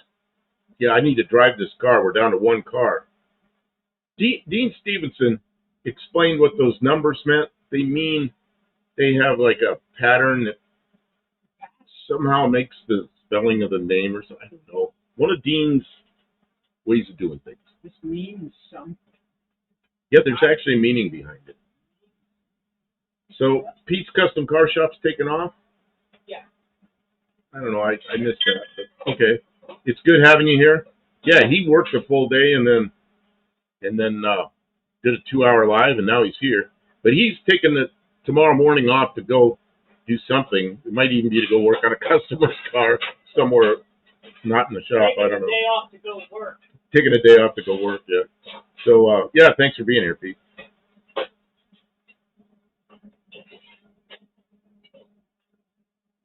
D-Man says, on that Big Block video. Man, D-Man, I saw you come in, but I didn't say anything. DSR. Good evening. I first learned of you and Kim from UTG. You know what? I did lives with UTG before I knew Kim for like a year and a half, and then I got called into work at the defense contractor for a month. So I told Tony that I wouldn't be there for a month. Well, it kept going on and on and on. It ended up being 2 years, and I ended up redesigning a wing for an airplane and then overseeing the construction of that wing and the flight testing of it. So it was 2 years. Well, in 2 years, I ended up, Tony was doing something else by then. And then I met Kim, and then we came here, and then we started this. So Tony's always been very helpful in generous stuff. Tony's been helpful to us. He's been a good guy for us. And I don't know. There's some people that I don't know. There's always controversy around people, but he's been been real good to us, giving me some good parts and always been nice. Well, he gave us his part of the. Well, yeah, that Valiant we're building. There were two guys that were involved in that, and Tony was one of them. Tony gave us his half of it, and Stubby, I bought the other half from Stubby, because he had the title. So that's how we got that Valiant. And then he gave me an engine, a slant six that had water in it. It was really nasty looking. And we tore that thing apart and cleaned up the cylinders on it and bought new pistons. But that's the engine that's in the Valiant. So it's set up a little bit loose. But Kim, he also gave us a head, and Kim ported the head. And that's the engine that's in that thing right now. It's a good running engine. Well, Parquet says, someone asked, where was Buff and Kim? And I said, sorry, I don't know who that is. But I literally met them the same day. Yeah, you met us at No Name Nationals. Actually, I think I was talking to somebody else, and I asked Kim to go over there. Oh, Pete01507 is his website. Oh, okay. Uh, yeah, you were over there looking at. I had my hood open, and you were over there looking at it. And I was busy. I said, Kim, can you? There's a woman over there that's alone looking at the car. Can you go talk to her? And Kim went over there, and that was Mo Parquet. So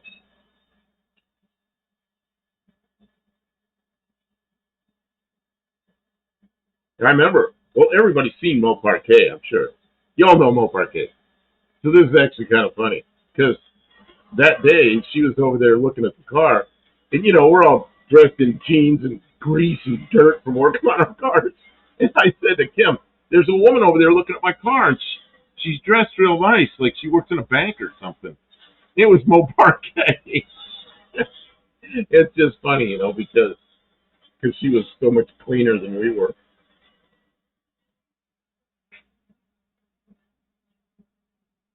Awesome name, Kay. I'm Mopar all the way, says Pat Max. I'm not Mopar all the way, but we sure have a lot of Mopar stuff here. I had these things. I had one of these things when they were almost new, and it had a four-cylinder Pinto engine in it with a four-speed, and I pulled that out, put a 302 Ford in it, and an automatic, and man, that was a fun car. And when my Mazda got wrecked, I said, I kind of want to get an older car that's simple. And Mexican Spec had a Mustang I wanted, but they didn't give me enough for my Mazda to buy that Mustang. I just couldn't swing it. So we found this thing. Actually, a viewer in here, uh, a guy named JB, lives in Texas. JB found it, turned me onto it, and we went down there and looked at it. I was like, yeah, I'm buying this. There's not a spot of rust on it. So there's a spot or two, but they're not typical rust. There was rust underneath the battery. Okay, so you rebuilt the battery. But that was because the battery leaked all over. There's one little spot under the driver's foot. Yeah, there's a spot under there, but it's not from the floor rotting out. It's from some wet leaves or something getting between the emergency brake cable and the floor, and it rusted a little spot. It's all super isolated. So that's not like nasty rust from Northeast, No, that's not rust. Says Josh Holman, if you understand Tony's mean streets of New York background, you can accept him for it. You can get along pretty well with him. I know Tony well, and he's been great. Invites me over to his house. We sit in there and do lives. I've been to his shop. He's given me parts and stuff. He's a little rough around the edges, but yeah, so is anybody from that background, and so is anybody that's been in the auto repair business got screwed by customers, And Tony's been trying to be better. Tony's a good guy. There's people that struggled with that, but I don't know. I was pretty good with it. Mo Parquet says, bought that dress from Walmart for $3, and I didn't even have my car with me, so I dressed up all fancy. That's what I said. There's a woman over there looking at the car. It looks like she dressed like she works in a bank. She said she bought the dress for $3. That's pretty funny. D-Man, my friend's mom had one of those LTD2 Fords, and it looked a lot like the Z sled. Yep, I know the one you mean. In fact, the taillights on my what year is that? It was a 79, and I had an 84, so it wasn't that old. But it had been hit in the back, and all the taillights had broken out of it, and I grabbed some taillights out of an LTD2 and put them in there, and then I made a sheet metal license plate thing and put lights in that. So my last one of these actually had LTD2 lights in it. All right, so I'm not going to make a little separate video. Okay, you want me to put the camera back on? Yeah. Okay, we're back to dual, almost. Dual cam. I smell gasoline. Is that gas tank too close? No. Okay. Okay, so what's your plan now? See, in here, Yeah. I made a little angle piece. Oh yeah, I Back see in that. with one of these, but now I'm going to put a bead weld here and a bead weld here, and that'll secure that. It will. Oh, and you'll leave the screw in there or what? Well, the screws just so it doesn't fall out of there. Oh, just so that piece doesn't fall out. Yeah, just so just to hold it in place until I get a weld on it. Okay.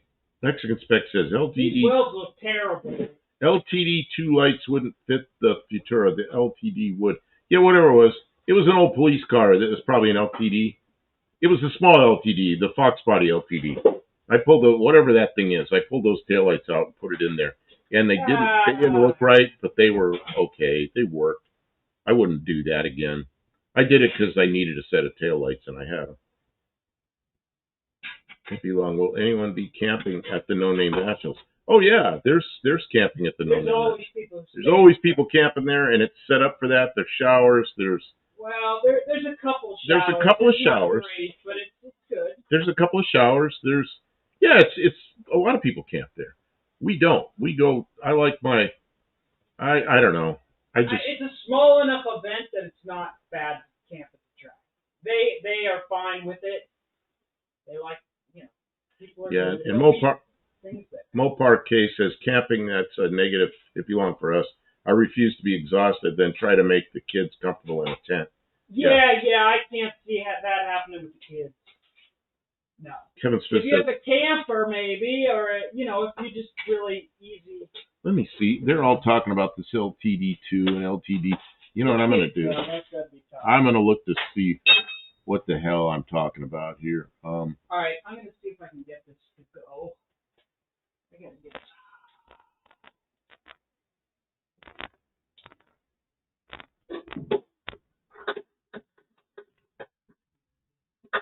Oh yeah, it's not the LTD2. It's the LTD Fox body. Let's see if I can search it that way. Can you see this camera? I'm busy right now, not quite. I'll look here in a second. Got too many things going at once. Yeah, it's the Fox body LTD. I had those taillights in it.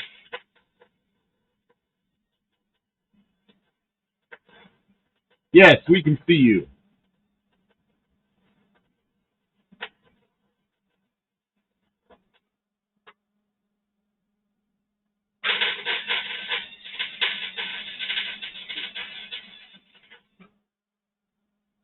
Let's see what Mexican Spec put up here.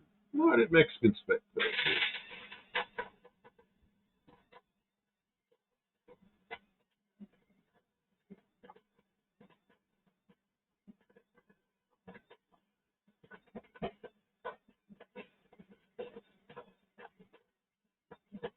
No, it doesn't show any of those taillights in this page. This page doesn't show any of those taillights. Oh, this is the LTD2. That looks like factory, baby. But not in the good way.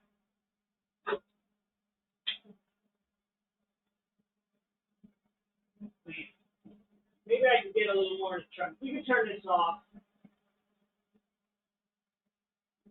Looks like you turned it off. I did. And when I cast, so many cords running around. It says Mopar K will save a spot if you don't have one already. You know where they're always over behind us, up along the tree line, over that way.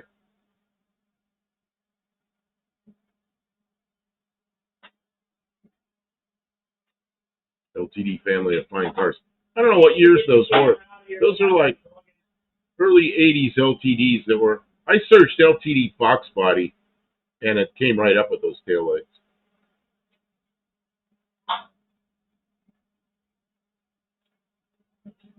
Oh. Yeah, I wish I could. Let me see if I can find those again. I looked for them, and I should have put them up on the screen. Yeah.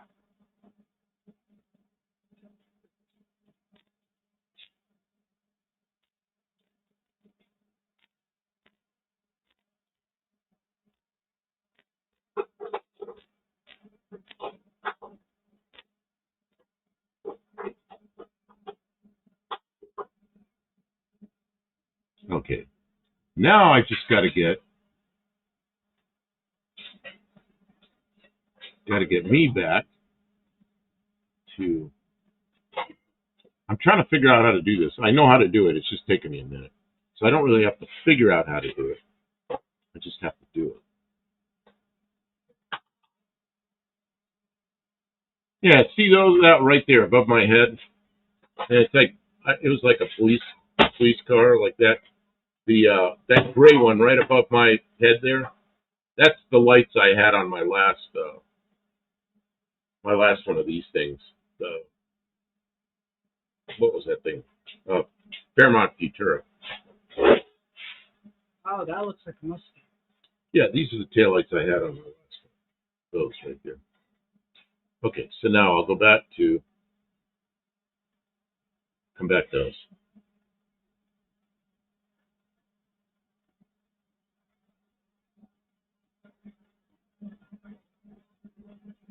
Thanks everybody for being here tonight. It's been such a encouraging stream. It's really good to get so much support. Although all the comments and discussion are always nice too. That's spec says so you have the 86 versions. Yeah, I don't know. 86. I don't think it was that new. Well, it could have been because it was off like a crashed police car. And I'm thinking about where I was when I got that car. I got that car, and it was a 79, and I got it in 83 or 84. I think I got it. It was toward the end of 83 or beginning of 84. And the taillights were broken on it when I got it. And I put a set of those on there. So, man, I don't know. Maybe that car was down that long. I don't know. Because the front fender was crashed on the right front, and I bought a Chinese fender for it, put that on. So then it was dark blue car with a flat black primered front fender. And then I had to get a headlight bezel for it. And I had to get taillights for it. And then I put the 302 and the automatic in it. And I put a roll bar in it and some big seat belts. Yeah, and it was just, that turned into my car, you know, and I enjoyed the hell out of it. But, so I don't really know what year those taillights were. That Max, I've had a couple of Crown Vics. They had lots of Mopar squads. Oh, but I've had lots of Mopar squads, okay. Okay. They thought she was a witch, I believe. What? What was that? Burn the witch! Burn away! Oh, something about hippie wants a little girl named Mercedes. Came from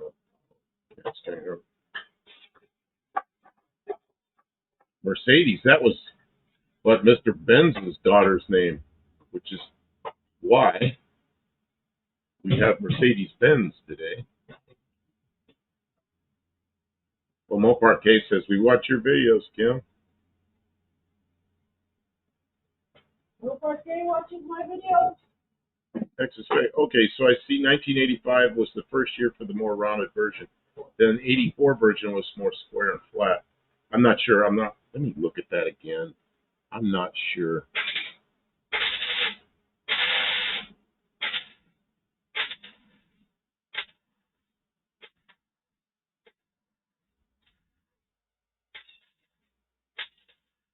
I don't know which one it was. I'm thinking it was the one that was on the white car to the left. But it could have been one that had the amber light. I don't think it had the amber light because I wouldn't have been able to make that light up. It was one of those anyway. Good.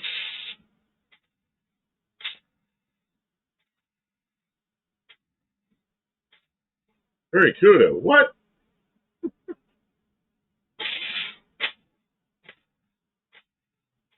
Not catching many criminals with those LTDs. Maybe that's why this one was wrecked. Criminal ran into it. Instead of the cops chasing him, got caught because he ran into the police car.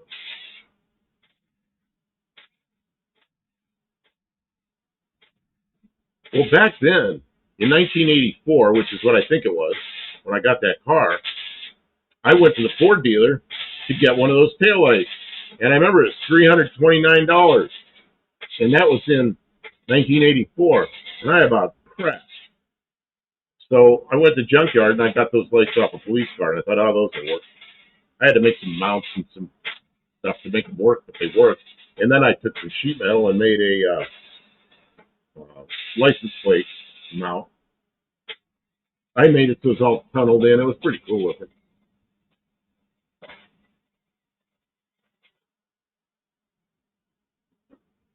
Yep. Fire. Fire. Help. What do you need? Help. Fire. Help. Fire. What fire? Fire. Jeez. You get it? Got it. I'm looking for the fire extinguisher. Where the hell is it? In your car or something? Where is it? Where did you put the fire extinguisher? This.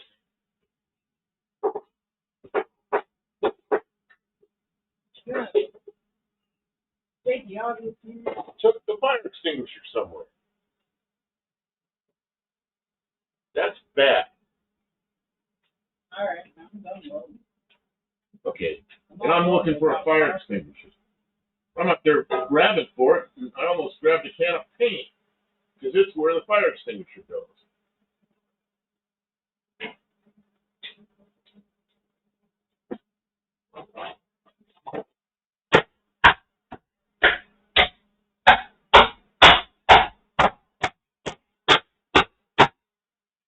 Give me that ball peen hammer, the little one over there.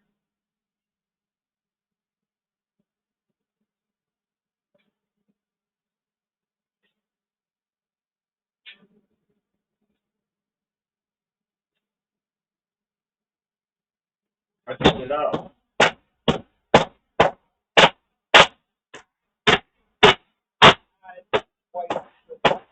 Paper towel. Put the fire out with a paper towel.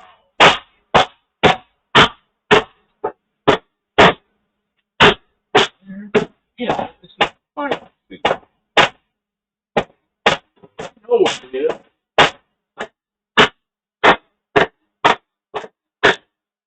We put it in the Bronco 2. We driving around. Okay.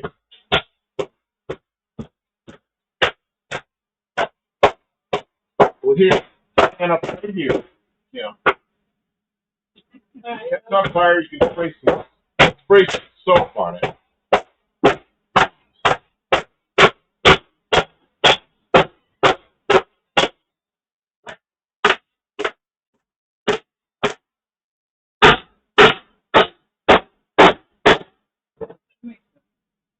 Kevin Smith says, that's why you don't weld and then go in a house. That's exactly right. And that's why we didn't weld it last time, because we knew we were going to weld it to go right to the house. Hit you long, so you want you.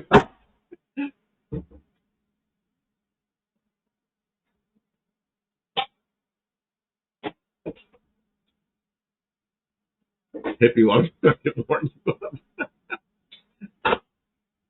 She put the fire out with a paper towel. Put it out with a paper towel. Oh my God. Hippie long.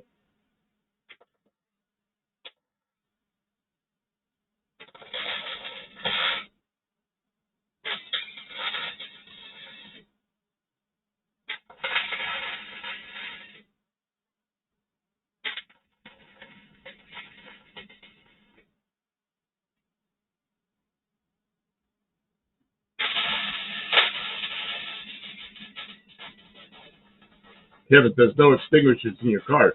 We took the one that I always have around here and put it in the Bronco 2 because it's so dubious stuff under the hood. We're going to drive away, so it's like, okay, we need to take the extinguisher with us. And, we did. We left it in there, I'm pretty sure. Yeah. I can't believe she put a fire out with a paper towel. It's pretty amazing. You know what caught on fire? There's some steam sealer or something down in there, and I think that's what caught on fire was that steam sealer. There's a lot of steam sealer down there. I need like a screwdriver or something. Need a wait, I got one. You got a screwdriver, okay.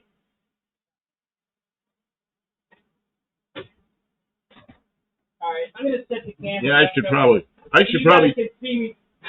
probably take some of these super chats and buy 3 or 4 more of those. No, fire I have other extinguishers. bills that need to get We have other bills to pay. I know. If the shop burns down, we'll be fine.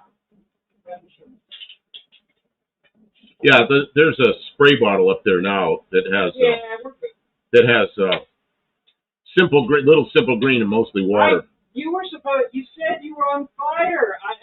Fire patrol. I thought really that you were taking that seriously. Well, I turned around. I'm looking for the fire extinguisher because it used to be up here. I don't see it. So then I go back over there. It used to be up there. I don't see it there. And it's like, okay, where the hell is it? You know?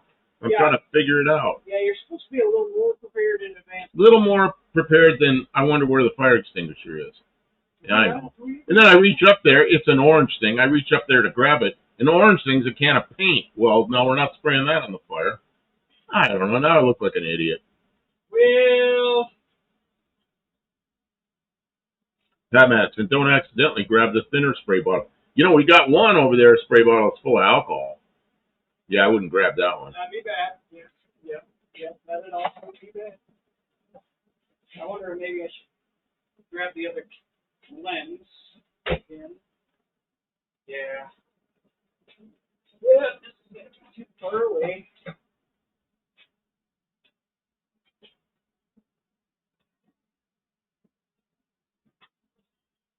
When I saw it was burning, I knew it wasn't going to burn too darn long. It was going to keep burning because it was undercoating, and it was unlimited supply. It was going to keep going. Yeah, but it's seam sealer and undercoating, and it was just. I mean, it wasn't going to spread all over the place. It was just. I didn't know how fast it was going to go up, and I was really getting worried. When I looked at it, I wasn't too worried about it. Well, I was worried because I was in the trunk with it. You were in the trunk with it, yeah. Like, I'm not worried. You'll probably only burn slowly, Kim. Kevin Smith says electrical fire in a car is a nightmare. Ask how I know. Yeah, we have a couple of those, but we bought them after they had their electrical fire. Yeah, they've already been burned. That Bronco too. She's had a bundle of wires about like this, and it's just bare wires that were all burnt and everything. Big old underhood fire, which is why it has a carburetor and a distributor now. Yeah, good stuff. Yeah, we're gonna. Can you see that? We need to get that fire extinguisher like tomorrow when it's light and get it back down here. Oh, I'm not on that one. Let me go back to this one. Yeah, okay. Good. That's what I'm working on. You guys can watch that. Turn this off for a minute.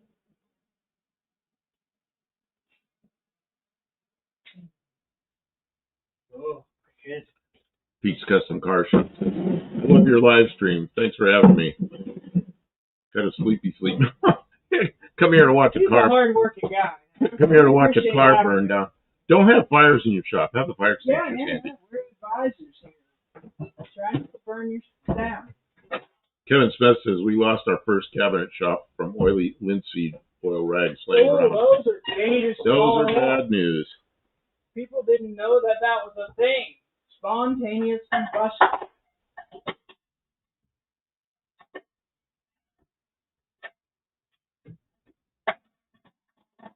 Pat Max says he had a car come in to me that was on fire. Owner said it won't stop smoking. Man, I had a guy come in when I was 16 years old. I was working at a gas station. Back when you have to put the gas in and wipe the windows and all that stuff. Some guy comes roaring in there. I remember it was a 62 Ford Galaxy, and this would have been 1970. So it's an 8-year-old car. And the guy had thrown a cigarette out the window, and it came back in, and it went in the back seat and set the back seat on fire. So he closed the window so it wouldn't fan the fire and drove to a gas station because he knew he had a fire extinguisher. He pulls up to the gas pumps. The whole back seat's on fire. I'm like, get that thing out of here. And he gets out and grabs my fire extinguisher and puts his seat out. What did I do with the camera? I mean, he had a massive fire going in the back of that car with the windows shut. He's coughing and coughing. Fire safety, people. Man. All right, we're rolling right along. This is miserable to weld. This metal is difficult, but anyways, we're just tacking the flooring. We're peeling it back and just welding it to it, not for strength, but just so it doesn't rattle or whatever. And so yeah, so there is here's the floor, trunk floor. We're just gonna, just give it a couple whacks and put it back in there. Simple stuff. It doesn't bend very easily. Need a bigger hammer? Well, I'm trying to be. I know, you got your hands full. I'm so tangled up in all of this mess. You got too much crap in your hands. The hammer's efficient.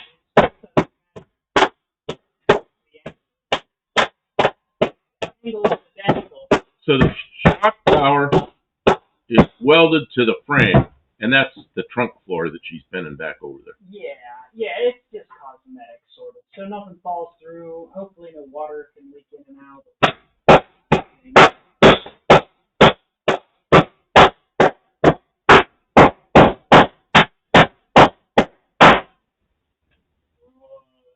That's top notch there.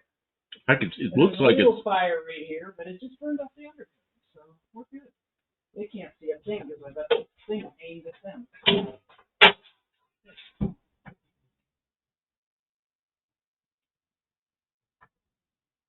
That is, well, it's terrible, but that's all right. There's lots of layers, more layers than there were before. It's never coming back. Better than it is. Kevin Smith, where do you hear about such nonsense? What about the guy that lit a squirrel on fire? That's terrible to begin with. Yikes! No. And then the squirrel ran into the guy's house and burned the house down. Yeah, Surgeon Wright. Explain that to your insurance man. Insurance adjuster. I'm sure How did it happen?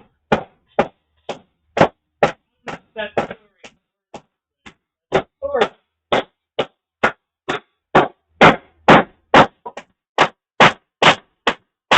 You always had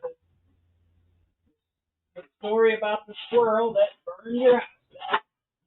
Patmax worked on a van, had a heater problem, pulled it apart. Last owner had been spitting his cud.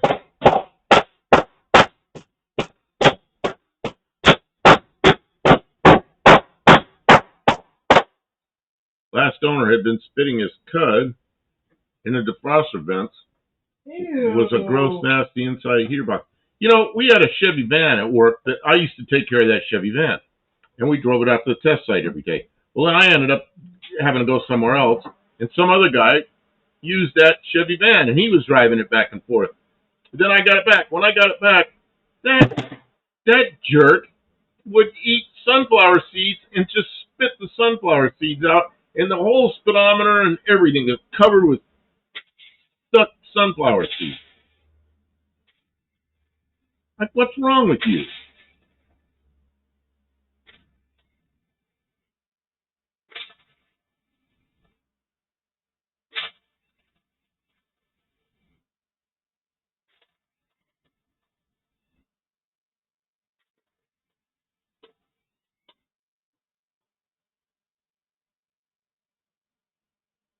What are you doing? Just stitching it along there?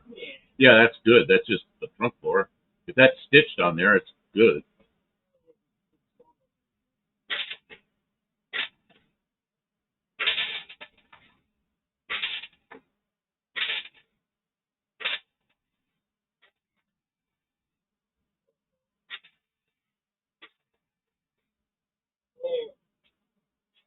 Yeah, and Oscar Wilde says you might want to get a piece of sheet metal or something to shield the back seat while she's welding. How's it? That's actually further away than it looks. Yeah, it's pretty far away. But yeah, there's sparks going all over the place. It's fine. Well, you can spray a little of that soap around there, which would cool everything. You're good? No sparks in the seat? No, the seat's wet.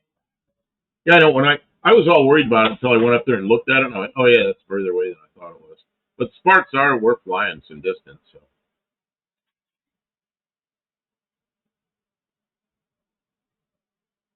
Well, the squirrel ran back nest that was in the guy's attic. Oh man. Well, that's what you get. Set them on fire. Hippie Monk says time for an exhaust fan. That's a lot. It's not anywhere near as bad as it looks. I'm getting where she can. She's probably breathing it pretty good in there, but the shop. You can go. They've seen them. There's no smoke in the shop. What do you think? Should I use some short strand or should I just use some dummy putty or something? What should I use? Don't use short strand. Why not? I guess you could. I mean, it's not going to stick to that. There's all kind of. Yeah, you need. Do we have any seam sealer? We don't have seam sealer, but do we have any? Whatever we got would be good. What is that? Hucky Puck use like for sealing around windows in houses or something? Yeah, that's all we need. It's just so water doesn't. I don't know if we have any of that up here. Just so moisture. We probably have some silicone, but that would take forever to cure. I don't know. Hippie Long says, go find the extinguisher. I know where it is. It's way out in the lower 40 in the Bronco 2. Yeah, it's all the way over there. Have to go stumble around in the dark. Way over there. That is good enough. We're gonna just take it easy and let it cool and make sure everything is cool. We're gonna be cool. Make sure nothing continues to be hot. And I don't want to spray water right on the welds and cool them that fast, but it's probably mild steel. I mean, that stuff hammers pretty easy. It forms really easy. It doesn't form like foam. I don't think they were using any hard. I don't think they were using any hardened metals back then. Buddy Carfano says, when I drove tow truck, I got a call for a flat tire. Opened the trunk and found half decomposed dog. Oh my God. Oh, that's terrible. Man. Dynaflex. Silicone would work. Casket sealer would work. Casket sealer. I didn't know there was a stuff that was casket sealer.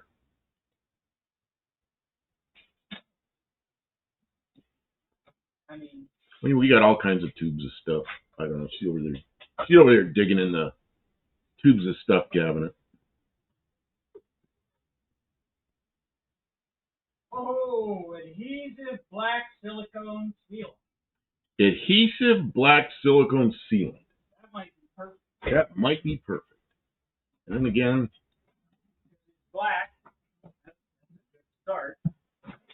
Hippie Long says, you rationalize all safety thoughts away. I'm going to go now. Good night. Oh, come on. We're okay. We're okay. I mean, it's under control, so. Yeah, we're done doing all this things. And I got her a spray bottle, so thank you, Hippie. So it would. Hippie Long's thinking about. Yeah, I know he wants all safety, everything. It's okay. But we got a big bottle of mostly water to spray on the.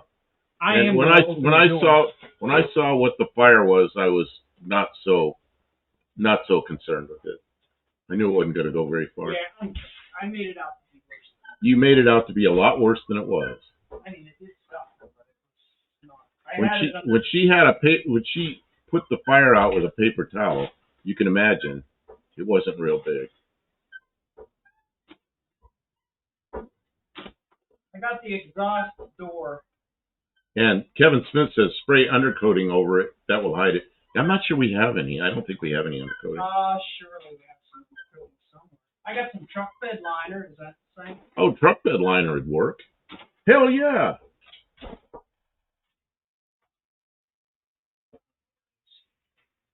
I got this. Look at this.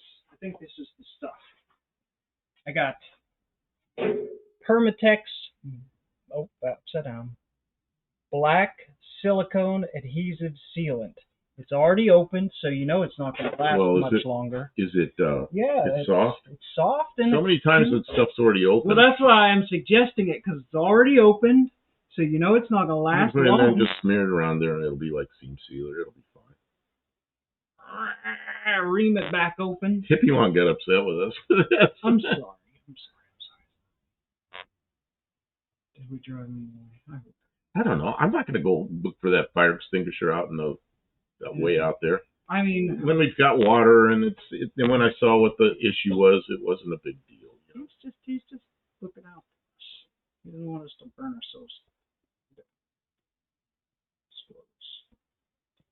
Doesn't want our spoils to be around to it. Does it smell like vinegar? She made a bigger deal out of it than it was. It's a little burning. Well, I was in the moment. It was a little scary. I didn't know if I was going to be able to get it to go out, but it just went right out when I. Yeah, it was a little. I went did this and it just. It's a little burning. Probably some seam sealer or something that was there from before. I wasn't particularly worried about it. I thought. Freak them out. And Luis says he's going to go to sleep. Good night. Thanks for being here. Thanks for being here. We appreciate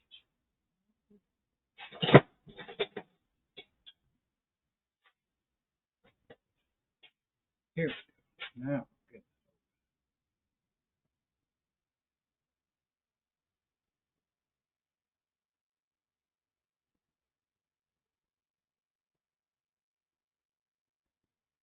Oh, there's a big gob in there that's cured. Sticks in her nose. You smell it. Yeah, does it smell like vinegar? Oh, did that smell like vinegar? I didn't know what he was talking about. And Oscar Walton says it would work fine.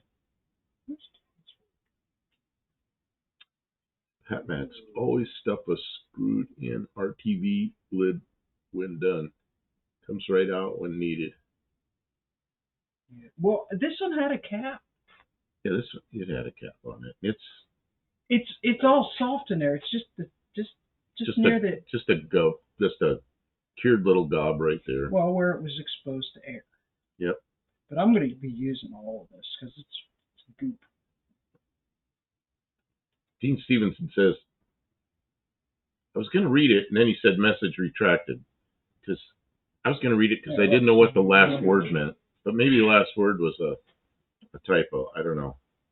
Silicone, you will never be able to paint that area. Not advisable.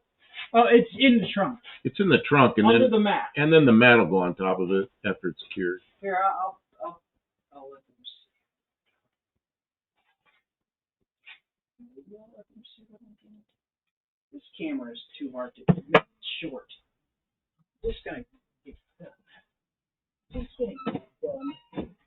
So you're just going to cover all the bare metal with that? Okay.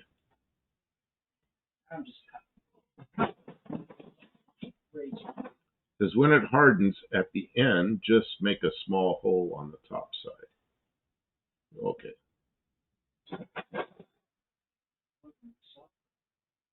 I used to stick a thing down in the silicone, but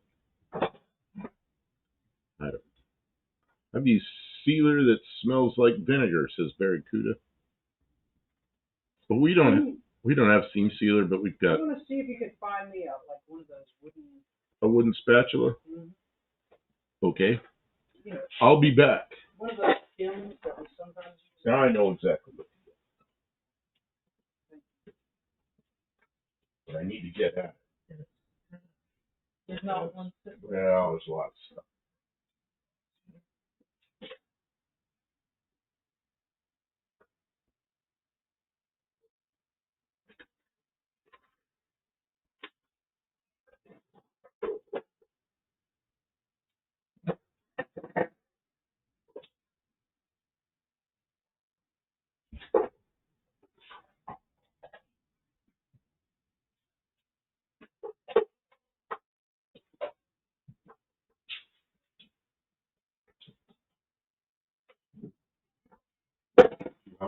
Yeah, that's a great. Oh yeah, this is going to be really nice. Yep. You know what? I'm looking at it on camera. It looks way better in person over here than it does on camera. They can, but they can't really see what I can see from looking from here. Oh yeah, that's coming out really good. Here's another one in case you need it, but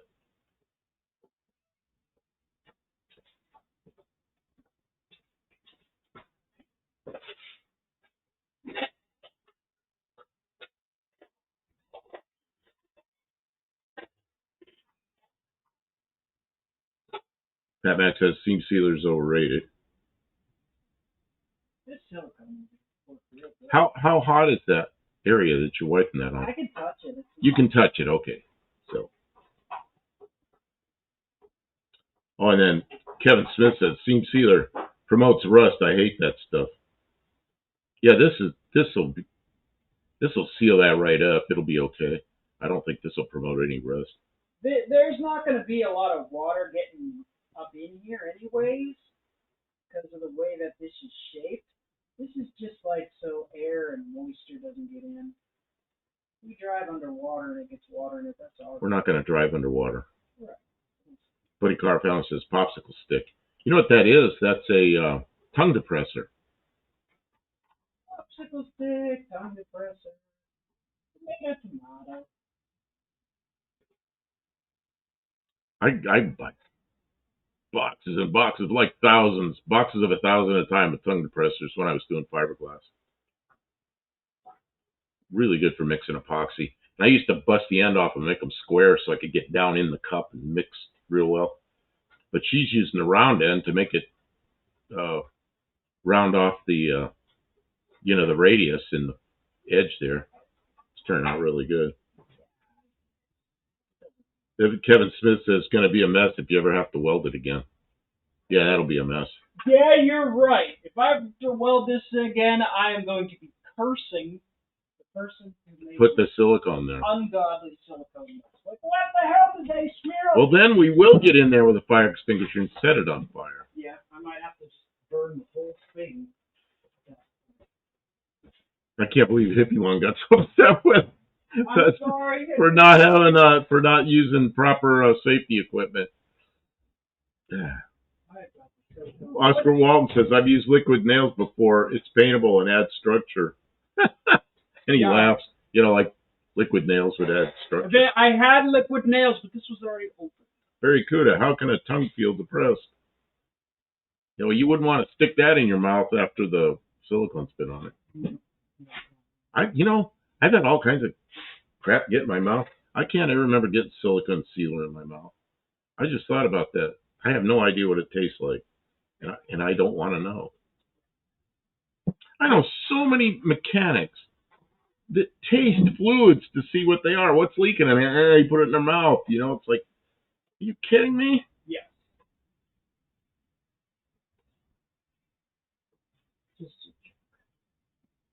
Oh, they do it.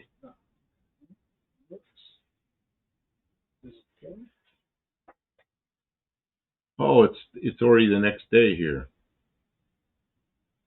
I was going to tell you something, Kim, but too late. All right. What is this? Watching silicone dry? No, it was earlier, and I talked about it, and Inspector Bruce understood it. It's yesterday now. It was my first day in basic training. 53 years ago. Kevin Smith says most new cars are built using panel adhesives. Oh, I guess it's time for me to change cameras. Yeah, I bonded a lot of airplanes together, but I also riveted them. So I always riveted airplanes. I always liked them riveted and bonded. So the rivets were an anti-peel device. But really what was holding it was the bonded part. And then there were no point loads. Like if you have spot welds, you have point loads. You have rivets, you have point loads. But if it's bonded all along an edge, you don't have any of that, So, but I'd still use rivets as an anti-peel device just to make sure the adhesive didn't unpeel. And a lot of the reason I did that because they were home-built airplanes, so they were kits that went out. And I wasn't sure people they'd mixed the adhesives correctly. Wasn't sure if they cured them into the right temperatures and all that kind of stuff. So, but there's a lot of airplanes that are just bonded together. Barry Kuda says a friend's father drank some brake fluid once. He had to go to the hospital. Did he get to come out of the hospital afterwards? Man. That doesn't sound good. The worst thing I ever heard a guy drink was a friend of mine. His sister had a boyfriend, and he was an artist. He was always painting with oil paints, and he's always drinking beer. And so he's drinking beer, and he's painting and drinking beer and painting. And one day, he's drinking beer, only he reaches over and he grabs a glass, and he goes like that, and it was the turpentine he had. And he drank a big glug of turpentine. Well, then he went to the hospital, and they had to pump his stomach, and I don't remember how long he was in there. It wasn't good.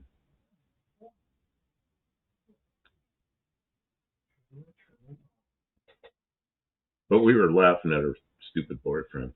Oh, Josh Holman. Walker Fellowship is largely glued together. Was it?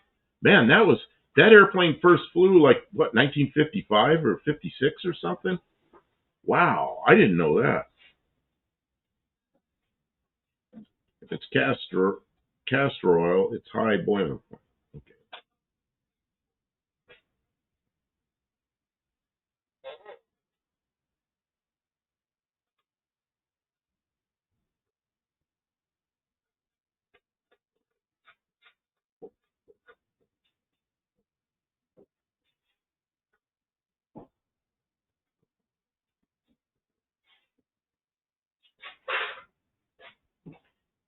Kevin Smith, did you all see that person that ran on the runway? Oh, kind of duck. Yeah. It's a trespasser. That's what he was.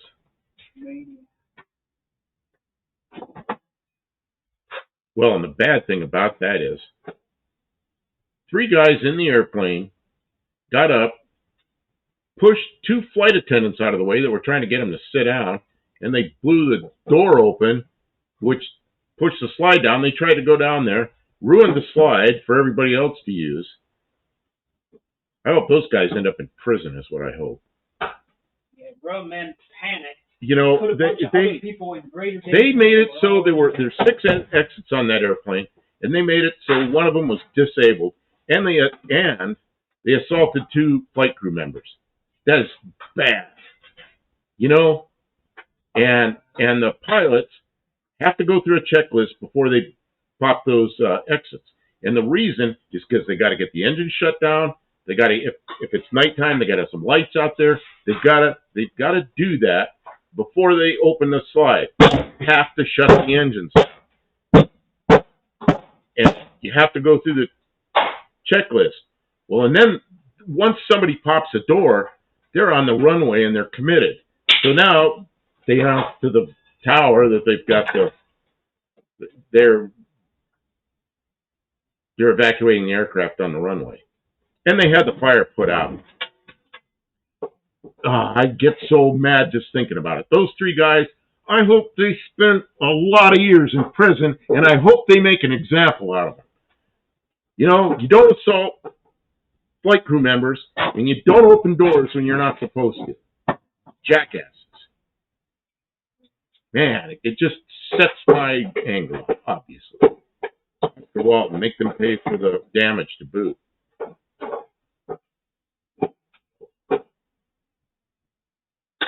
Yeah.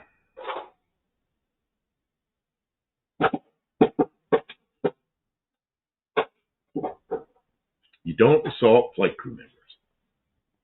I don't know what, yeah, that's a federal offense. I don't know what they get for that. Probably nothing.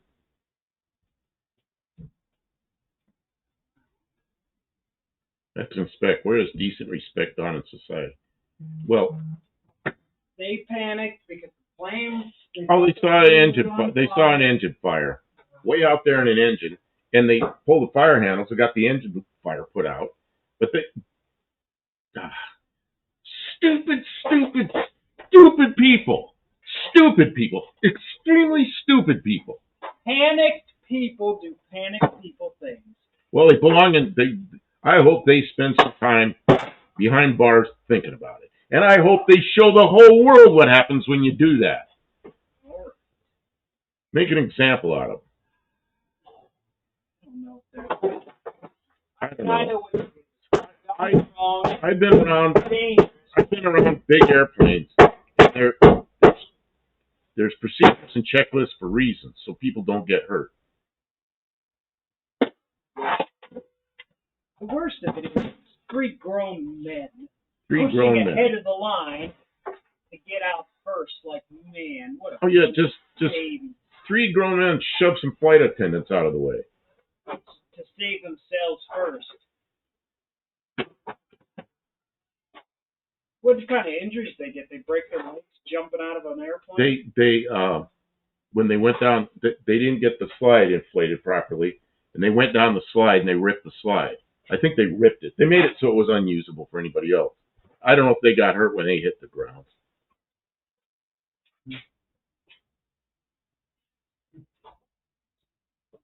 But I'm sure they know who it is. Oh, they know. And then you're not supposed to take anything with you. You're supposed to get off the airplane. You're not supposed to start taking your bags out of the. Okay, so a bunch of people take their bags out. Somebody afterwards went to what do you call it? One of the employees in the building, in the terminal, and wanted to know how they could get their bags they left on board. The stupid employee said, "Oh, you should have got them before you got off the airplane." She ought to get fired too.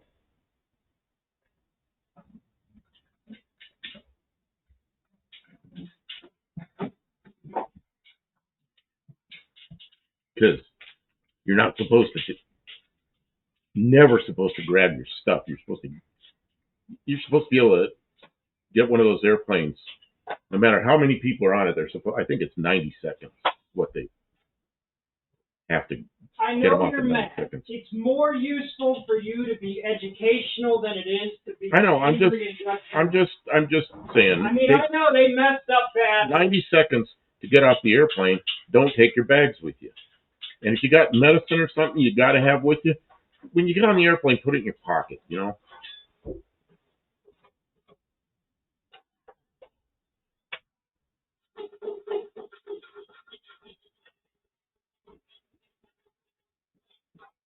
Yeah, very good. It says, were you a hippie Mexican spec? Mexican spec was a car salesman. Probably didn't look like a hippie. But he could have. He was selling cars in the Los Angeles area around Hollywood. Maybe he is a hippie.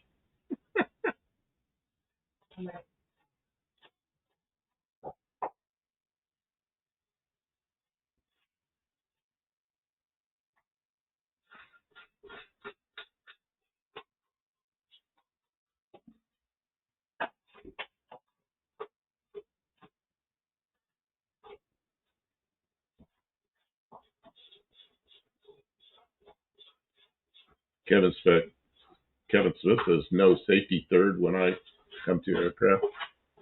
Yeah, I don't know. I've been around airplanes most of my life.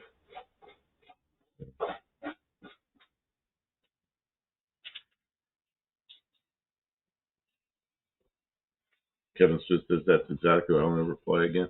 Yeah, I quit flying.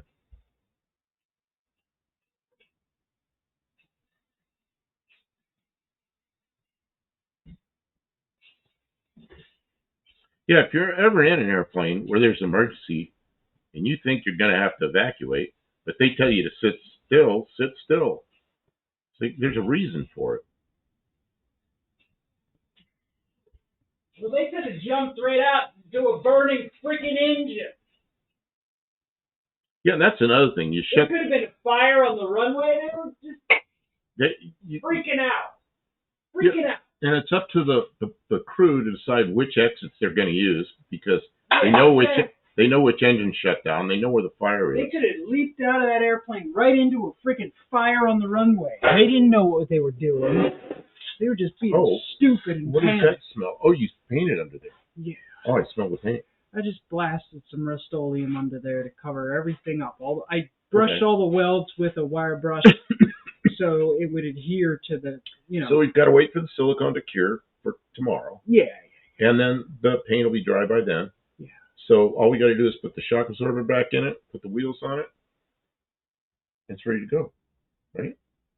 Good job. Thank you, Kim. Thank you for welding that. You're welcome. It's not the best, but it's done. Well, before it had that Had bees.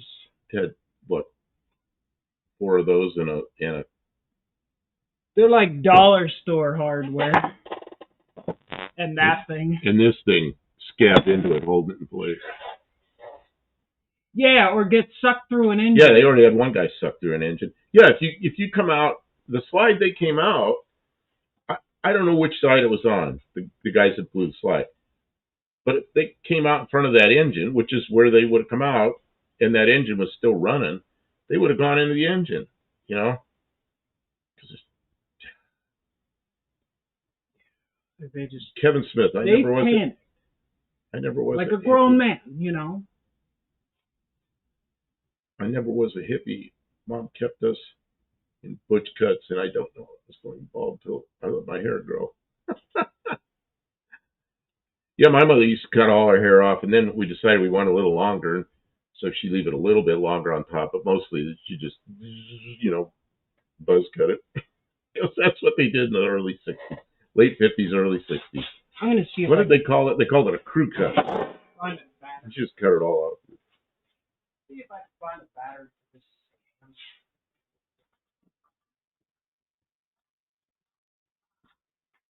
Barry Cuda says, I'm thinking of becoming a beatnik. I remember beatniks. That's when I was really young. Beatnik. You remember Dobie Gillis? You remember a show called Dobie Gillis?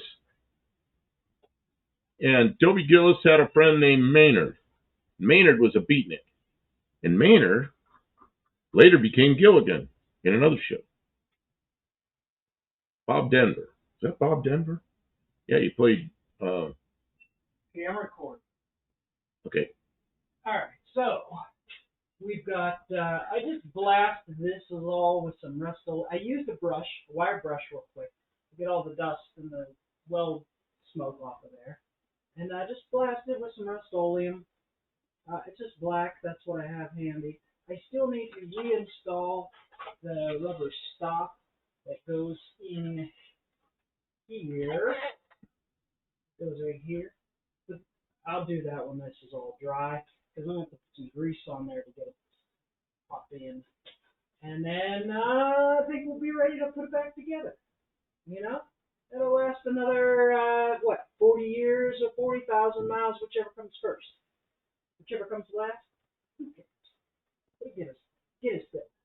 It's not going to fall apart again, I'll tell you that. All right. What do you think, Bob Del Campo, of this sort of repair?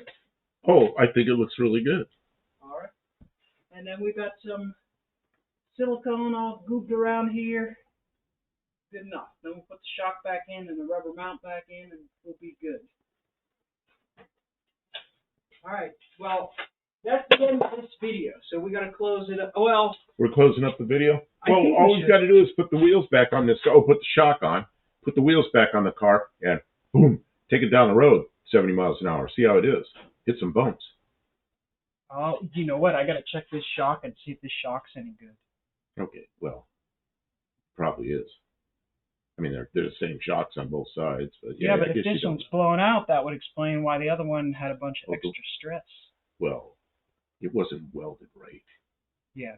There were spot welds that were never spot welded. They were just marks on 2 pieces of sheet metal that had a gap between them. That's not a spot weld. Yeah. That's a fake spot weld. Well, you know. And of course, then it came apart. They dreamed of spot welding. They just never really followed through with that. All right. Well, thanks for watching. Like and subscribe.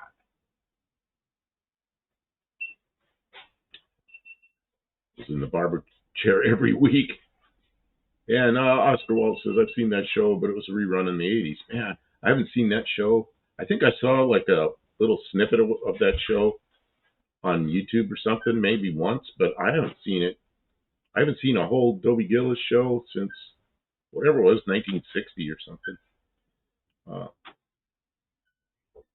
Next respect, I have to learn how to use the GoPro. I got it 17 months ago from Kathy, but I've never used it. Which GoPro is it? GoPros, they're good in some ways, but they overheat. They have some problems too. So They do some things really well and other things. yeah, they go through batteries pretty quickly. They do. They suck up power like crazy. Yeah. So yeah, I don't know. We use them. CD Burlock, I want to add a channel for the other day. I want you to see the comical comments. Mexican Specs is what channel? Dean Stevenson. What is this? It's a song. He's a rabbi. He's a guru. He's a beatnik. He's a donor. I don't know that song. Maybe I do, but I can't figure it out from there. Josh Owen says, that's a bit concerning. I tell people to subscribe first and then do the rest. It's working. Yeah, you always say, I know what you say, and then you go, no, subscribe and then do the rest. What's my scene? Beatnik, says Dean Stevenson. Ford Quality Job 1. I remember that. I remember that was a big deal. That was an advertising thing, like, what, 30 years ago? But 4 this years is a ago? Mercury. Ford Mercury is quality is. Oh, you know, that's about this era. That Quality is Job 1. That's about when these cars I remember when quality was Job 1, so that was later than this car. Yeah, this car, you were. It had to have been the early 80s at the earliest. You were 2 years old when this car was built. Yeah, but I wouldn't have remembered the TV advertising about quality being Job 1, and I remember hearing that logo. I don't know how They may have done that for how a while. long they used it, though. And Dean almost got it out.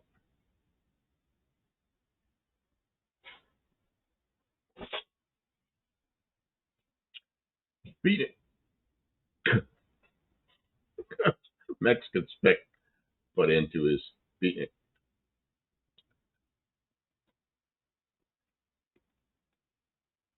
Oh, man. Mexican Spec says it's easier to be a beatnik if you have trust fund. Yeah, see, I'm not rich enough to be a beatnik. Beatniks were mid-20th century subculture prevalent in the 50s, early 60s that rejected mainstream American conformity, consumerism, materialism. No C in the word. Dean, what is all this? You want us to shut this down? He does that usually after we shut down. We accidentally shut down. Yeah, because usually I shut down and then I sit back and I watch Dean do all the silliness and then I click out of it.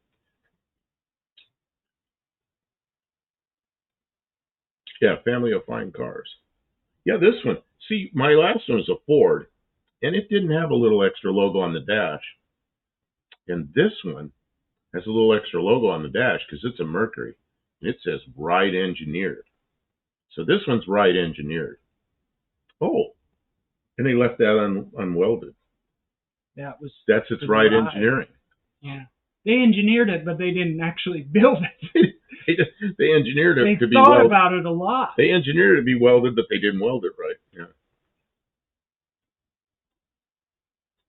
Mexican Spec says he is in the future, so he knows what you're going to do.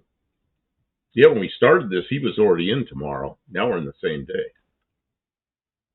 Burlock says, Kim and Buff, I'm so broke I can't pay attention. That's a line from the song. Is it?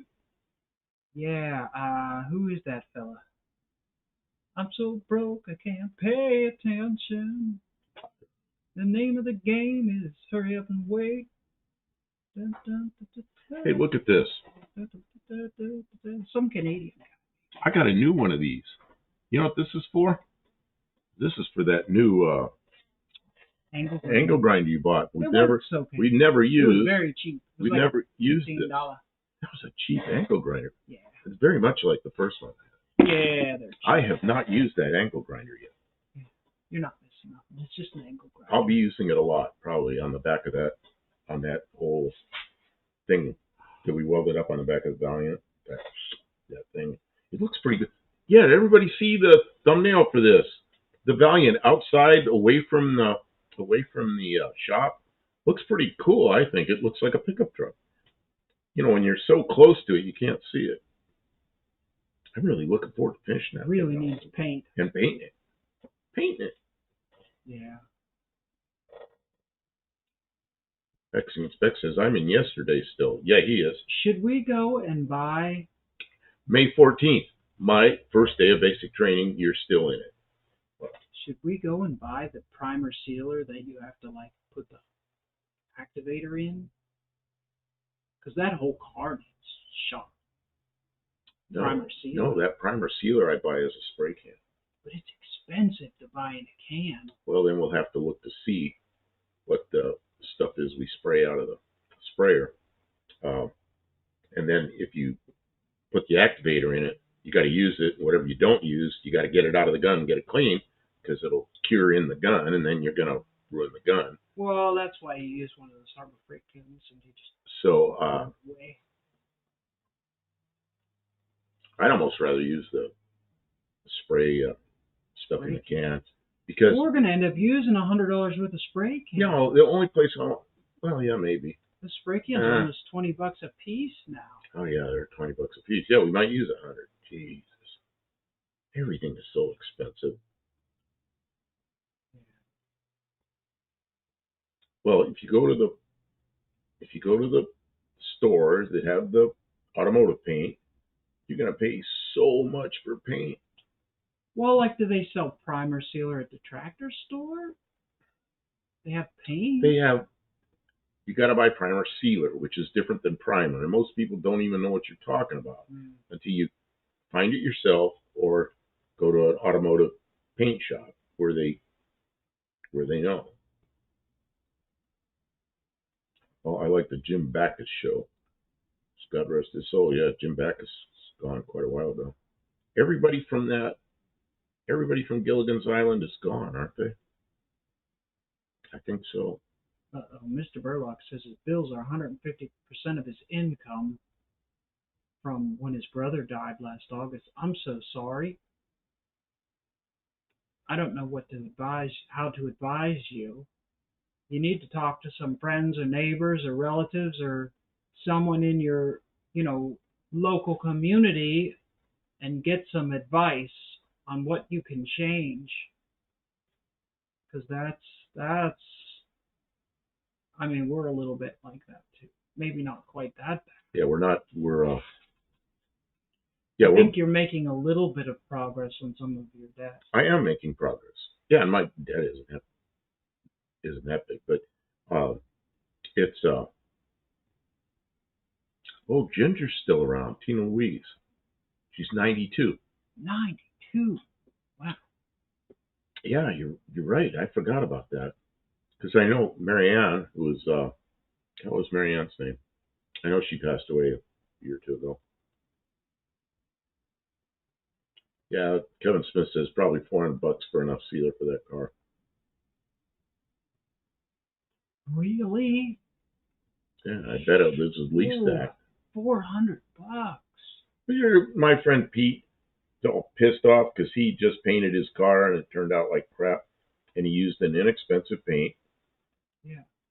And now he's got to take it all off, take it down to metal again, reprime it, and use expensive paint this time because he used the inexpensive stuff and it was crap. And he's really upset about it. No, I didn't see that. What's on your face here? Is it just dryness or is it? Where you poke at it? Show me where you. I don't know what you're looking at. Okay, now I know where it is. Tell me when I put my finger on it. I think I have no idea. Don't scratch it. I think it's just dry skin. It's nothing that I can even feel. There are a couple places I can feel that I'm going to have the dermatologist look at. And then this ear. Quit picking at that ear. No, this ear is much better than it was. Yeah. It's just, there was a little thing on there, it came off, and then now it's just a little redness. It's healing nicely. And I was afraid that there was something up in there that was like the thing they cut off the outside. But now when I squeeze it, there's no feeling of anything like that. Nothing hurts up in there. It's really healing up nicely. So I'm not so worried about it. Although I haven't got the results from the biopsy yet. So we'll have to see. Next inspect. Sister Josh Holman. In 1986, I toured the plant with my Pontiac Club. Not a Firebird would start at the end of the line. Camaros did, but not a fire. Not a fire. Well, that's weird. How's my ear doing? Okay, well, I just sort of reported on it. It's healing. There was like a pretty good sized scab on it, just fell off after a week, and now it just feels normal. I mean, I suppose I could pinch it hard, it might hurt, but I think it would anyway if you pinch your ear hard. It feels almost normal. They kind of took a little scoop out of it. I can kind of feel that, but man, it's I just hope the biopsy comes back as it's a wart or something, and I can just move on without them digging at it anymore. But whatever. Dean Stevens says the EPA was very hard on Van Nuys and San Jose's Ford plant too. Oh, is it the EPA or was it CARB, the California Air Resources Board? Because they were like 10 times worse than the EPA. But I don't know. Did that truck bedliner to cover? Did that truck bedliner to cover bad clear code? What? Oscar. I did that. Truck bedliner to cover bad clear code. Oh, on your car. I don't know what you're talking about now.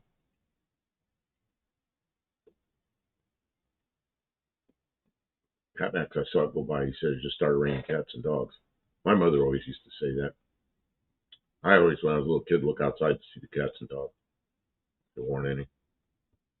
I figured out after a while what she meant.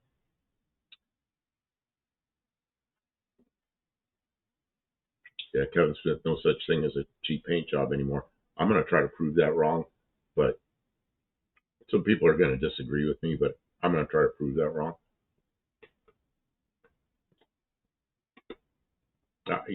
I can't afford $2,000 for paint. That isn't going to happen. I'll leave it with primer sealer.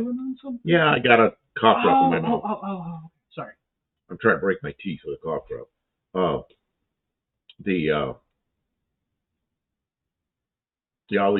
leave primer sealer on it before I'll spend $2,000 on paint supplies, and that's what it takes. Just a normal paint job. No, I'm not doing that. Dean Stevenson, they quit California rather than comply with the cleanup and emissions requirements. Same sort of thing happened with Carter AFC. Well, next inspect, they made the Camaros there until they moved production to Canada with the 93 model. Fat Max, you out west Mexican? He was in Southern California, in the Los Angeles area, for, I don't know, like the first 37 years of his life. And then he moved to Mexico because he's both. So now he's down about 800 kilometers south of the border in Mexico.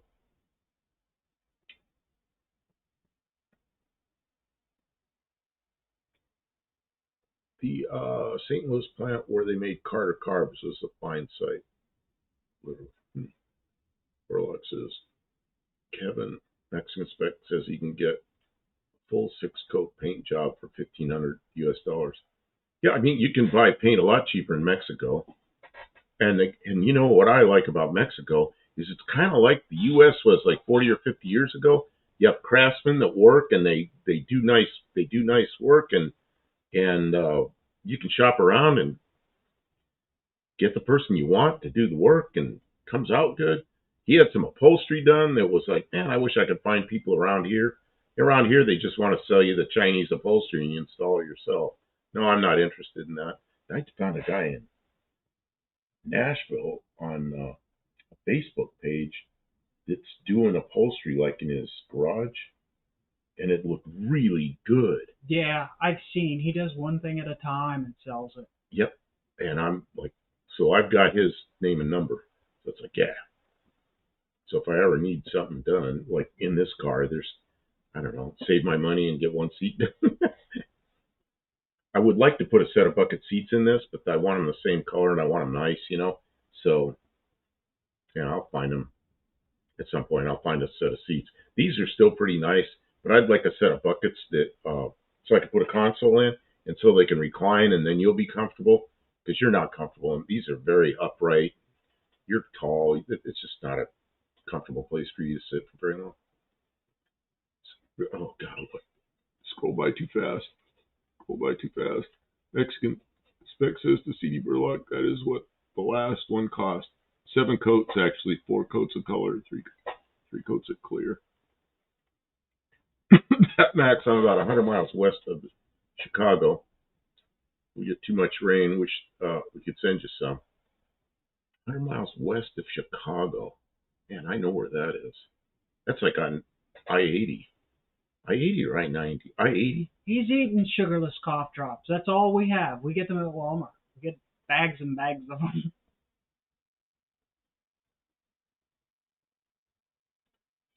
Buddy Carfano, remember Earl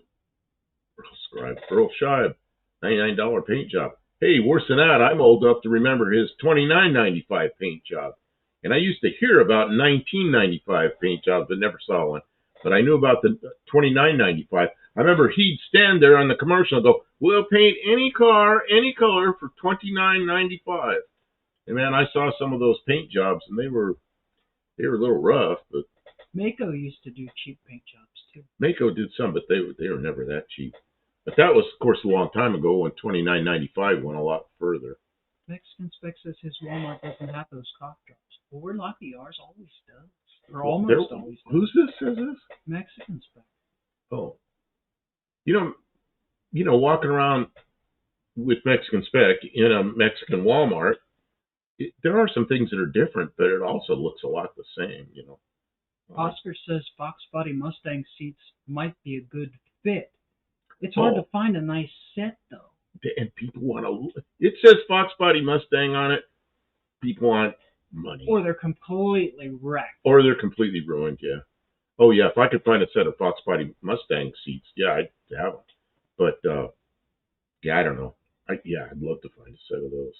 Pat Max, 58 degrees and raining. Sounds about right.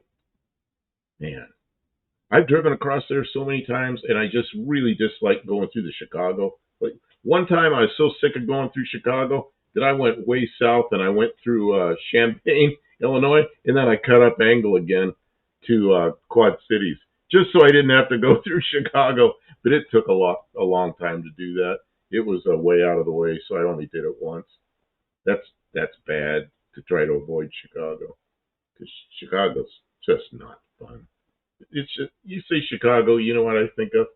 A giant traffic jam. Man, bet you that gasoline bill is huge. What's that on? The southern sun here burns up the upholstery and the interiors on vehicles, though. And like his car was obviously, this car was obviously garage kept, and even it's starting to show its age. It's 48 years old, and the upholstery's still pretty good. There's some little spots, but the upholstery's still pretty good for 48 years old, and it doesn't smell bad in there. It doesn't smell like old upholstery. You know, Pat Max, I-90 turns north at my city. Okay, I know where you are. Yeah, it's 80-90. That's how it was where I lived in Ohio. It was, I guess it was I-90. I-80 ran south, but then they came together somewhere. Fire. Yeah, it's starting to cool off a little. Well, that's because I was pumping the door to get some of the stink out of here. Mexican Spec, that is weird considering how many Fox Body Mustangs were made. The Fox is not like the 65 through 66 cars. Well, yeah, that's even older. Yeah, I'd love to have a set of Fox. Well, it's like Mexican Spec. You know, that car I want, I'll never get, that blue Mustang, you know, it's more expensive than the Fairmonts. So I got a Fairmont. Well, I got a Zephyr, same thing as a Fairmont. But yeah, I want I'd love to have a set of those seats. And I just keep watching for them, and one day I'll find a set, and I'll have the money at the same time, and I'll get them. Well, have Tony find you seats. He's always on Marketplace. Well, yeah, so am I. And I mean, we're in the same area, so we're looking at the same stuff. Tony found a motor up here one time. We took it down. Oh, yeah. Tony found what was it, a 440 Chrysler? I know, it was a big block. I think it was a 440. Tony called me, and he goes, man, I want this engine. He goes, can you go over there and buy it and bring it down to me? I said, he goes, I'll pay you when you get here. Sure. So we went over there, and then we're standing there looking at this guy's stuff, and he's got a transmission. So Kim bought the transmission, and we bought the engine. Then we took the engine to Tony, and he paid us. Boy, that guy is like about 2 minutes away from here. So he's just right up the street. Yeah, he's right up the road from us. So yeah, Tony didn't know that. He just knew he's somewhere near Clarksville. He was right up the street from us. That was when the van was still on the road. Kevin Smith said, yeah, Earl Scheib bought their paint by the barrels. They sure did. They had about 6 or 7 colors, and choose one of those colors. And I saw cars painted by Earl Scheib, and they were never very shiny. You know, it looked good when you first got it, but they weren't shiny. You know, but they weren't flat colors either. But they were they didn't glow like a normal paint job. Mexican Spec says it was a Fairmont 2 painted at Earl Scheib. Trying to think of which one he's talking about. Oh, Oscar says, or later Turbo Coupe T-Bird. That's the one Mexican Spec always wanted to drive. It never got to. And Mexican Spec drove just about everything there was back then. C.D. Burlock says, Mexican Spec, Halls make sugarless. Yeah, the sugarless cough drops are about 1.5 times as expensive as these guys that we get from the Walmart brand. But we buy like 3 bags of them at a time, and I just stick them in a drawer. It takes me months to get them used up. I'm not using it anywhere near as many as I used to. Here above, some people are asking 200,000 pesos for a Fairmont. What is that? Divided by 17? Kim, you lit that fire up again? I didn't add a lot to it. I just. Oh, good, because we're not going to be here that much longer.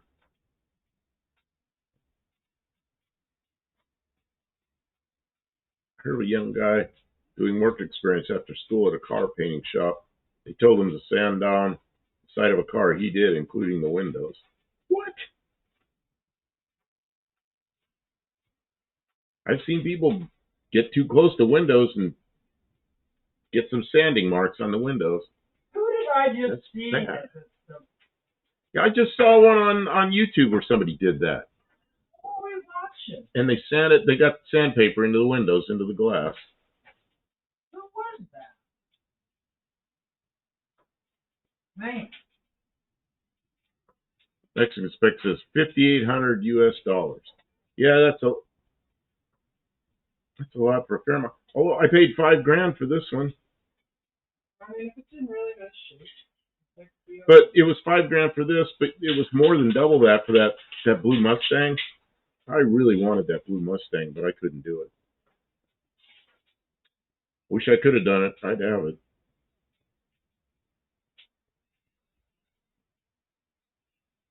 Man, if any of you have the desire for a nice blue Mustang, Mexican Spec's got one available. Well, probably. Well, it may still be available. Who knows? What is that thing? A 302, Mexican 302 and a 5-speed? Man, that'd be a nice car. You know, and it's a notchback, and I really like the notchbacks. I don't like the big bubble back liftgate thing that the Mexican Mustangs have. I don't like the the liftgate ones anyway. I like the little notchback coupes. Nice tight body that doesn't twist or anything. Man, it's nice. I got a big trunk, you know. Mexican Spec said it's still for sale, so people don't like the price. Yeah. Nobody likes the price. Well, Mexican Spec says it's a 4-speed. I guess it's a 4-speed. Man, I was wanting that car. Man. How much did a Fairmont cost new? You know, my mother bought a new Fairmont late in '77. It was one of the very first ones off the assembly line. It was a wagon. I don't know what she paid for it. Like, I don't know, $4,500? I don't know, something How like much? that. 4,500 maybe, something like that. Oh no, it had to be more than that. I don't know. 4,500? Maybe. What was the new? Let's see if I can look that up. Hang on. I will see what this says.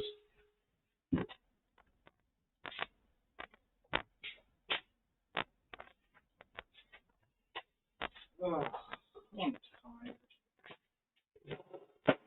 But you just committed us No. to. Oh, you're in images. Click off. I know. I pushed the wrong button. $3,590 for a 2-door sedan, $3,660 for a 4-door. The Futura started at like this at $4,045. Wagon models at $4,030. Okay, and I said about $4,500. Hers had some options on it, so it's probably what it was. Kevin Smith says that was on Cold War Motors. Scott showed how someone sanded the glass. Okay. Yeah, and you had me looking at Cold War Motors. It's probably what it was. I did. I was watching that. That's cool. And Kevin. Oh, that's right. It was a Traction Avant. I remember that now. Man, who likes those? I mean, I'm not a big fan of French cars, but the Traction Avant, I really like those things. Really like those things. And they made those up through. Well, you remember when they made the 55? They came out with those Citroens that had those big flying saucer-looking nose on them. Well, they started making those in 55, and they overlapped like a year or two with the Traction Avant. So those Traction Avants came out in the 30s and went all the way up into the 60s, or up into the 50s. Kevin, I you rode get 2 one. points for knowing that was on Cold War Motors. And Josh, you get another 2 for knowing the car that it was on. That's crazy that we watched something and we both saw that thing, but we couldn't remember where we saw it. I watched a bunch of stuff from Cold War Motors in the last couple of weeks.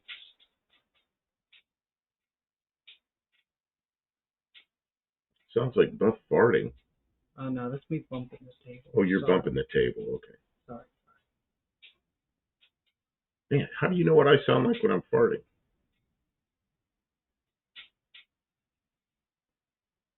Mexican fixes Kim's help. Dean Stevens said, yeah, but the 6-cylinder versions were also awesome. What is that? The Traction Avant? Yeah, I knew a guy that was, his parents had come from New Zealand.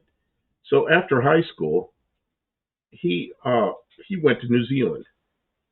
He decided he wanted to go back there, but he'd never been there since he'd been like too young to remember. So he went down there, and he's a citizen there, got a job, and he ended up buying a Traction Avant. And he came back to the U.S.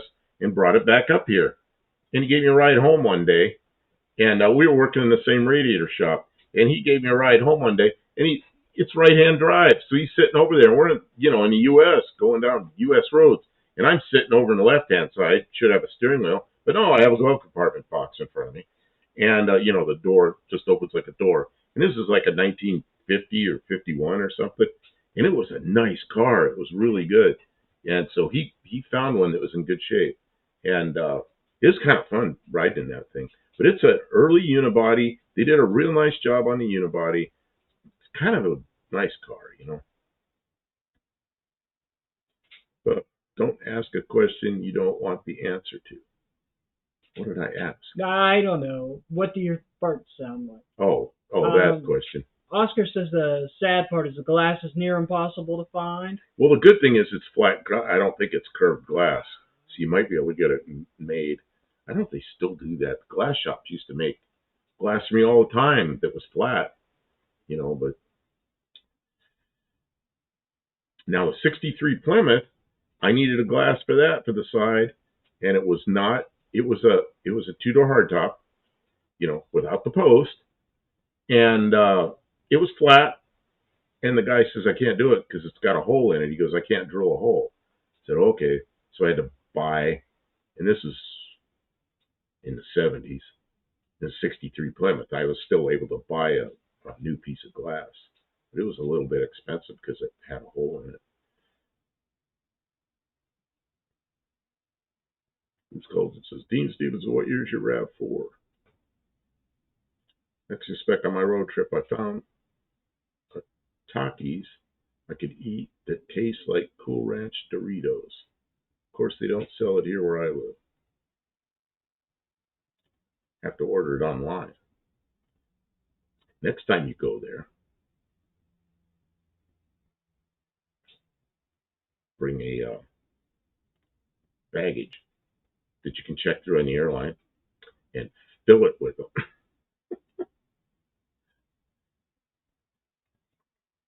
Mexican Spec says Cold War Motors and Dead Dodge Garage both hit 70K at the same time. Scott is still in the low 70s. And Jamie is over 90. Jamie has a different energy. It's a different kind of channel. Yeah, Jamie's going like crazy. Jamie has got more, some of the more muscle Mopar cars. And, Cold War Motors has got some of the older cars. And it's a slightly different audience, It says I brought back muffins and gluten-free bread on the plane. I'm curious.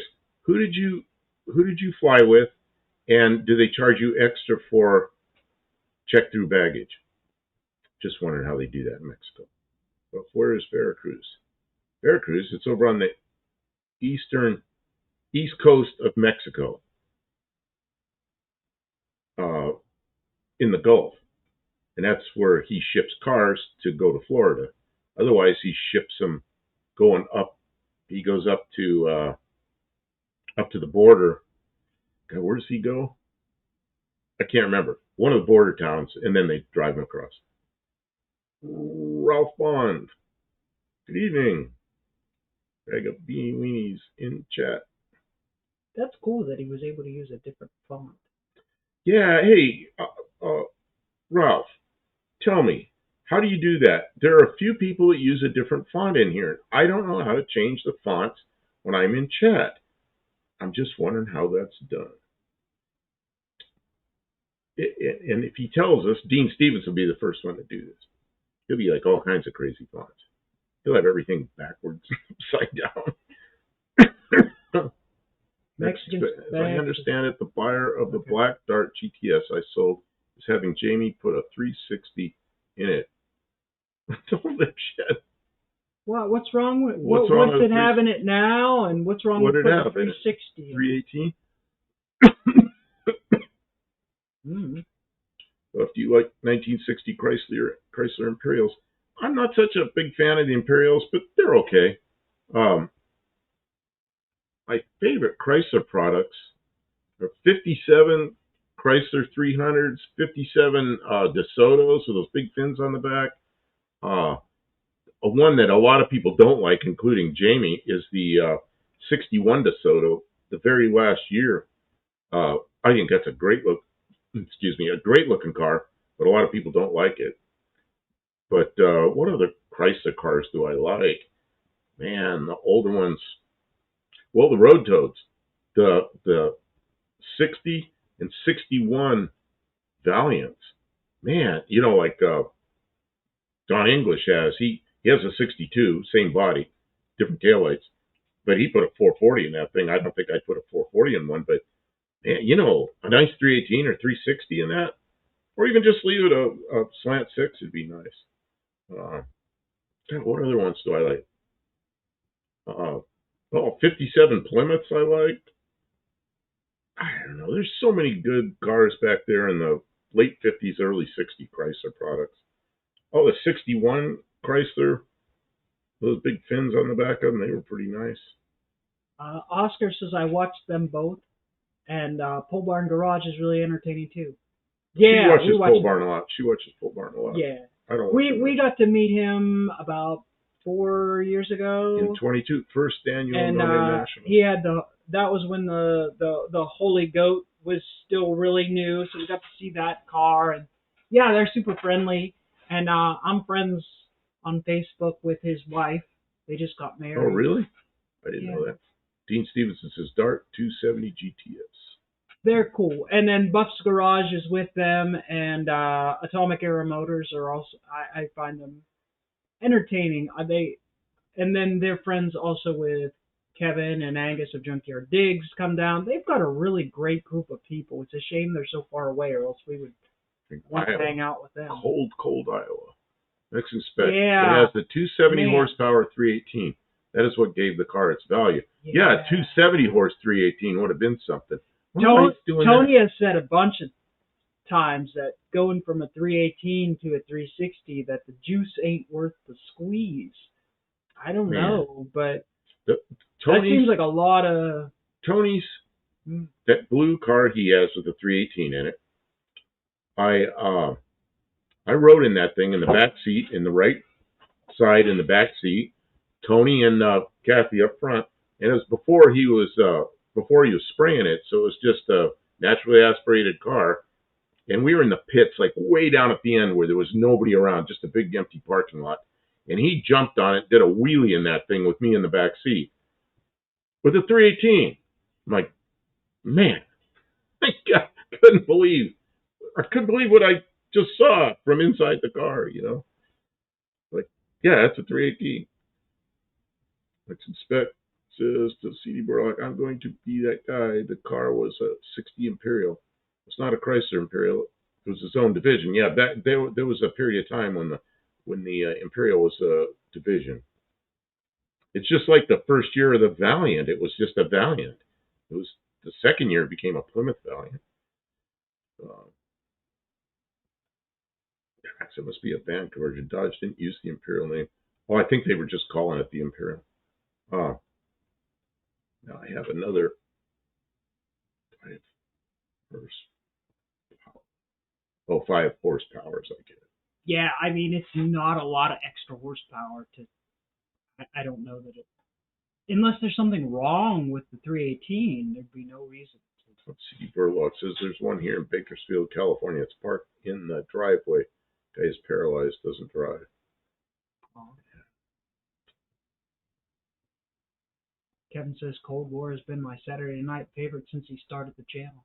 I'd seen this and that on Cold War Motors, but it was a little bit slow for me at one point. Oh, yeah, but I enjoy it more. Dean Stevenson says Bottle Rocket. You know, and then I watched him race, what's his name in his truck? Andy Wood. When he started spraying it. Oh man, he beat Andy Wood in that truck with the Boss 429 heads. Holy crap. That's a fast car. He never said that before. What he said, okay. Bottle Rocket could definitely move out. Yep, it can. Airbot. What's Mexican Spec said? Be right back. If you go off, have a great night. Okay, so Mexican Spec's taking a break for a minute. Dean Stevens, the closed chamber 273 head and Challenger intake 318 and Bottle Rocket will be even more awesome. Okay, so he's doing more to it. I don't know. That was just. Oh, it says I remember when Scott's dog Stella passed away, and Scott got.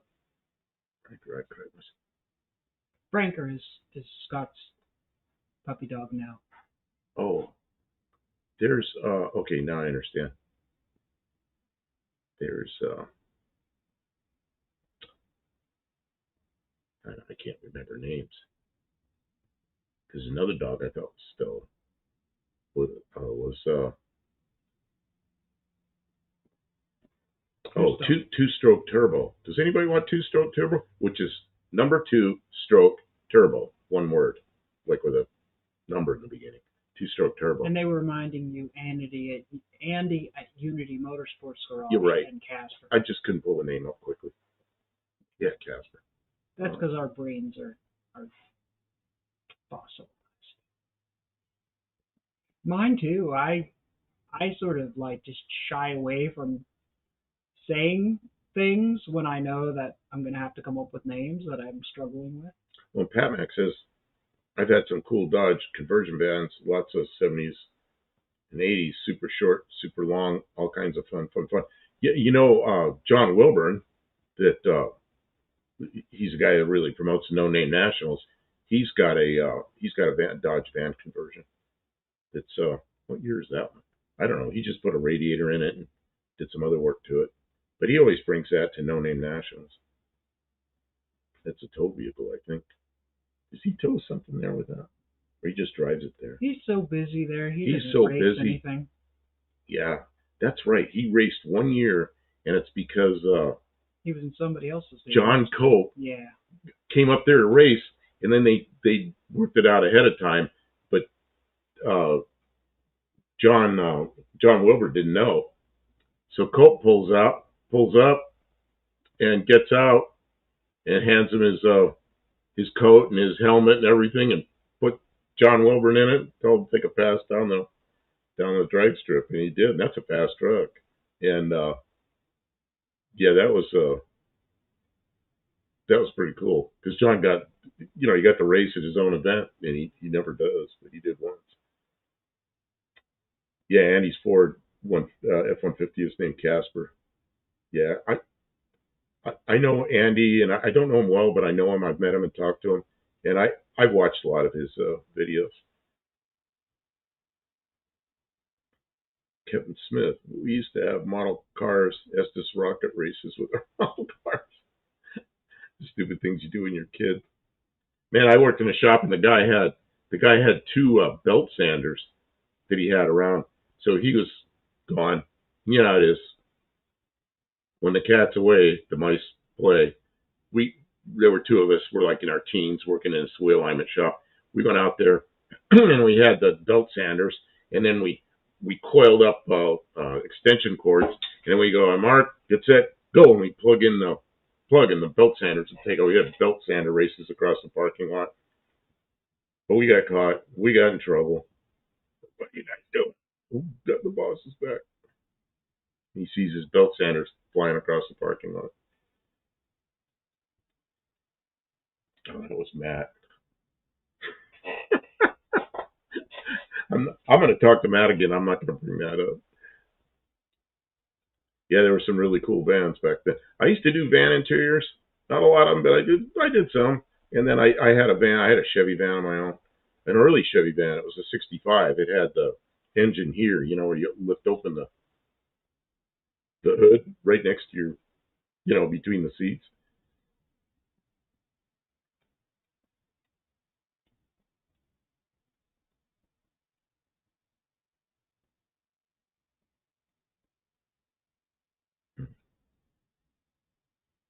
The Fandy should have much lower gears.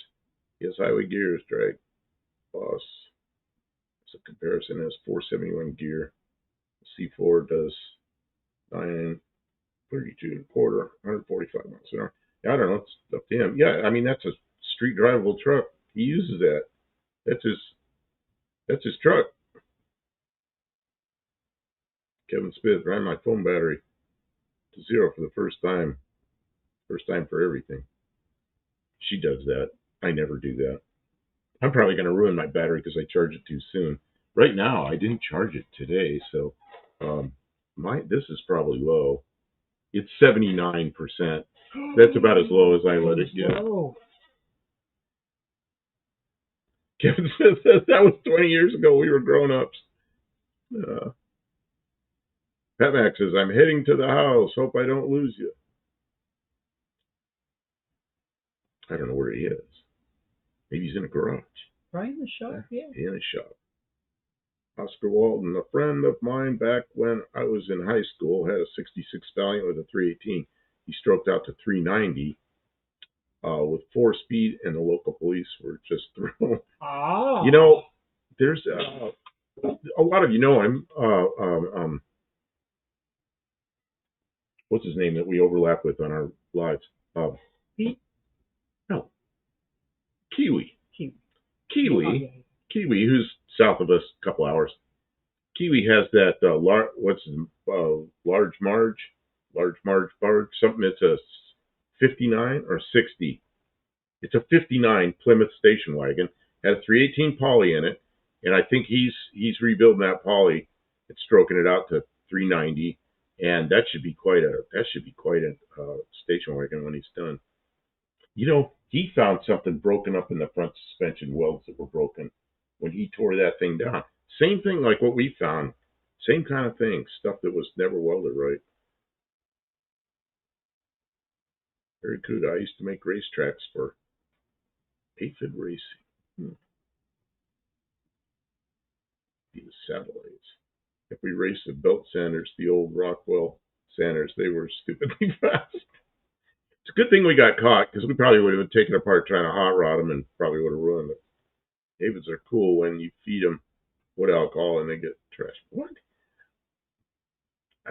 Kevin Smith, I hate when my shorts get sucked into the belts. I thought he was talking about videos, and then I figured out he's talking about shorts. Guy with it. Still kicking, didn't miss a beat. Woo! Oh, and Oscar Walton says, yeah, I've been following Marge. You know you've been in Chop Chat all Are you kidding me? All night. Oh, I missed that. I hope we didn't miss I anybody. hope I didn't miss anybody, because I had it in Top Chat accidentally. That means if Stray Bullet was in here, we missed him. Oh no, not Straight Bullet. Oh, Stray Bullet, are you in here? Did we miss you? Oh, come on, don't worry. Because I was a dummy. We've been here for 3 hours. He may have been here and come. Let's see who's in here. Well, it's bad being in Top Chat. Can't see Burlock. Who could we be missing? Luis is still here. Hippie Long's still here. Oh, maybe this might not be people who are still here. This might just be people who were Stray here. Bullet. That means we missed him. Yeah. Oh, I can't believe I made that mistake. Colby Queso is here. Daniel Morrissey's still here. I don't know. Yeah, they're still here. Because I haven't seen anything from Mo Parquet. I don't think she's still here. I think that's just people who may come. I don't know. I thought that was the people that are still Cordless here. belt sander would be fun to race. We could go the quarter mile. Kevin, maybe they'll add that next year. Yeah, the Nationals have belt sander races. Cordless belt sander races. We can have, you can come down there and head that up. It'll be an evening event. Pat says I got this new mesh system instead of a Wi-Fi extender. It's been pretty good so far. Mesh. What do we have? We have some kind of we have like couple of dishes or something to connect us. I don't know. FM, like point-to-point system. Yeah, between the house and the shop, we have. It works really well. I've been looking at this. We're at 75 to 8,000 kilobits per second all night up here in the shop, which is just really good. I can't believe I made that mistake with live chat. Man. I didn't even look at it until just now. I hope we didn't miss any. Well, I usually catch that first, and Buddy then Carvana's still here. I don't know why I made that mistake. Dean said he thought an aphid was an insect. I thought so too. I thought so too. I remember my we father. Were talking about I thought we were making insect jokes the whole time. What did I miss? I remember my father trying to kill aphids because they were eating his. Kevin says you didn't ride the belt sander. I can't imagine a belt sander pulling a person. No, we didn't ride them. We just we'd set them up and set up like a racetrack, and then we'd both plug our extension cord in. We had the extension cords carefully coiled up so they'd uncoil and then get to a point, and then unplug the belt sander cord from the extension cord, and then they'd come skidding to a stop. But that wasn't cool. That would be kind of neat, though, if you had it on like a pole and you were on like a skateboard. It propelled you forward. Oh, it says, mesh is a good technology for Wi-Fi. Really? I'm not familiar with it. I'm going to have to look it up. Because I know they just outlawed a bunch of routers in the U.S. Well, what we're using right now works really well. It works great for the shop. Works really well until it doesn't. We've had a couple of times when, what happens is if we have a power failure, it doesn't always come up right, and she has to go reset something. But other than that, it works really well. Kevin says, explains the shorts getting... Yeah, you're not supposed to ride it, Kevin. That's why you got your shorts stuck in it. Now I get it. No, because I didn't understand how I thought he was just referencing some kind of scene from a Looney Tunes or something. Aphids were insects, and then they still are. Yeah, my father used to really complain about it because they get into his vegetable garden and into his And they'll orange suck all tree, the and sap out of them. And then they were a problem, and he had always getting rid of them somehow. So we've been on here for 4 hours. We rode the Sanders. It wasn't easy. We little tiny people, like half-size people, get on a belt sander. Or, maybe you had 2 belt sanders and you put your 1 foot on each one. Like roller skates. That sounds dangerous. Just lean way forward before you plug them in.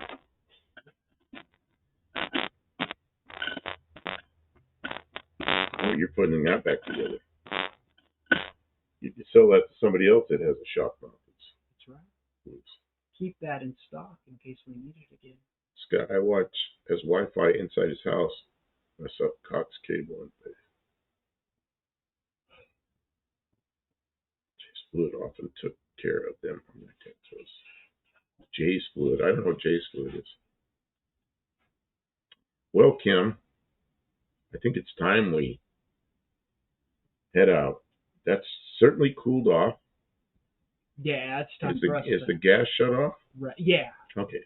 So all I got to do is gather my stuff, shut the light down, and head back to the house.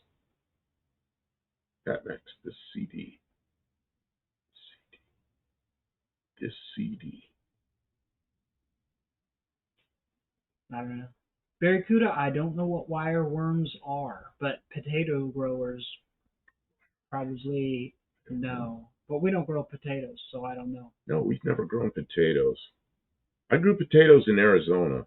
You're gonna laugh. I didn't know you're supposed to put the whole potato or just cut it in half.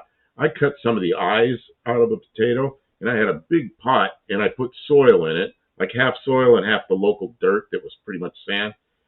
And this is in Yuma, Arizona. It's hot. And I planted those little potato eyes in there. Man, I grew a whole bunch of potatoes that were about this big around. It grew a plant, or a couple plants, and I pulled them up, and there were all these potatoes. And I ate them. They were pretty good, but that's the only time I ever grew potatoes in a pot, indoors. Kevin, we are not going to break an 8-hour record live stream tonight. We have no plans of staying up that late. But we did make good progress on the project. Oh, thank you for all the help. In front of us. You did all that welding. You had it all set up, and 2 of us aren't going to go in there and weld it. The only thing I did was make a hippie long mat because I wasn't not safety enough. But when I saw what the fire was, I didn't panic. I didn't want to jump out of the airplane like those fools did. That's right. Don't be a foolish airplane bad guy person. Well, it says I've heard of a 16-hour live stream. Yeah, Tony tried to do a 24-hour live stream one time. I think he got 17 hours into it, and he quit. And the reason he quit is he was so sick he couldn't go any further, and he lost his voice. And it was in the beginning of 2020. It was They had the crud. It was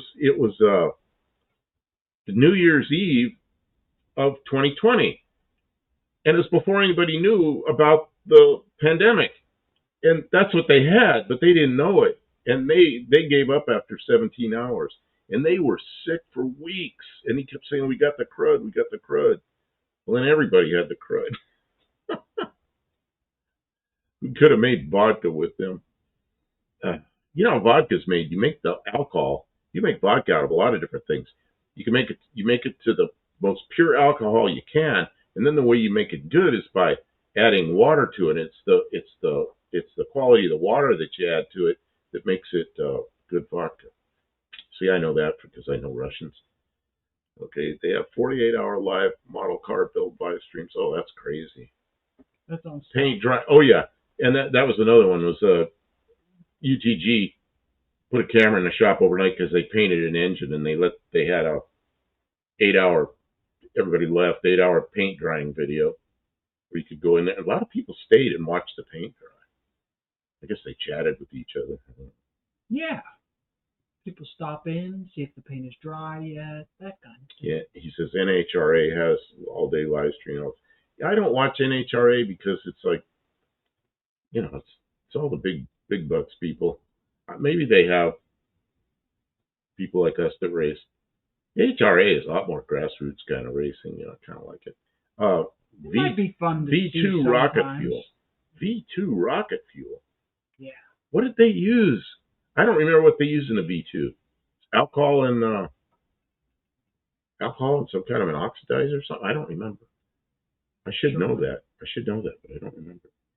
Nope, nothing smoldering. It's out and out and out and out. The paint is drying on the inner wheel well.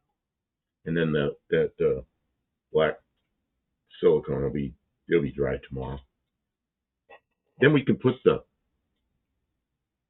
what is that liner? Trunk carpet, whatever it is, the trunk liner back in there.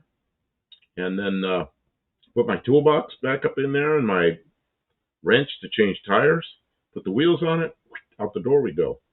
And I'm going to drive it. Yeah, you'll have great. And you'll have water. Water. Oh, vodka. And he deleted that.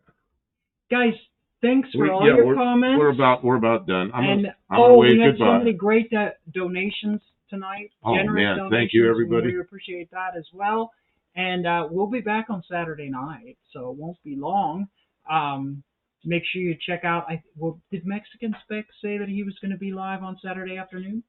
He somewhere he did, yes. Saturday afternoon, Mexican Spec will have a really that. Good live with lots of good cars and good commentary. You guys know. The people who are yep. here are all the people who know. So we'll see you guys soon. I award you 3 points for sticking around to the end. Stay out of trouble. We'll see you next time. Thanks so much. Take care, everybody. Bye. Okay, it's going to take me a minute to push all the right buttons. Push the button. Push the button. There's two buttons.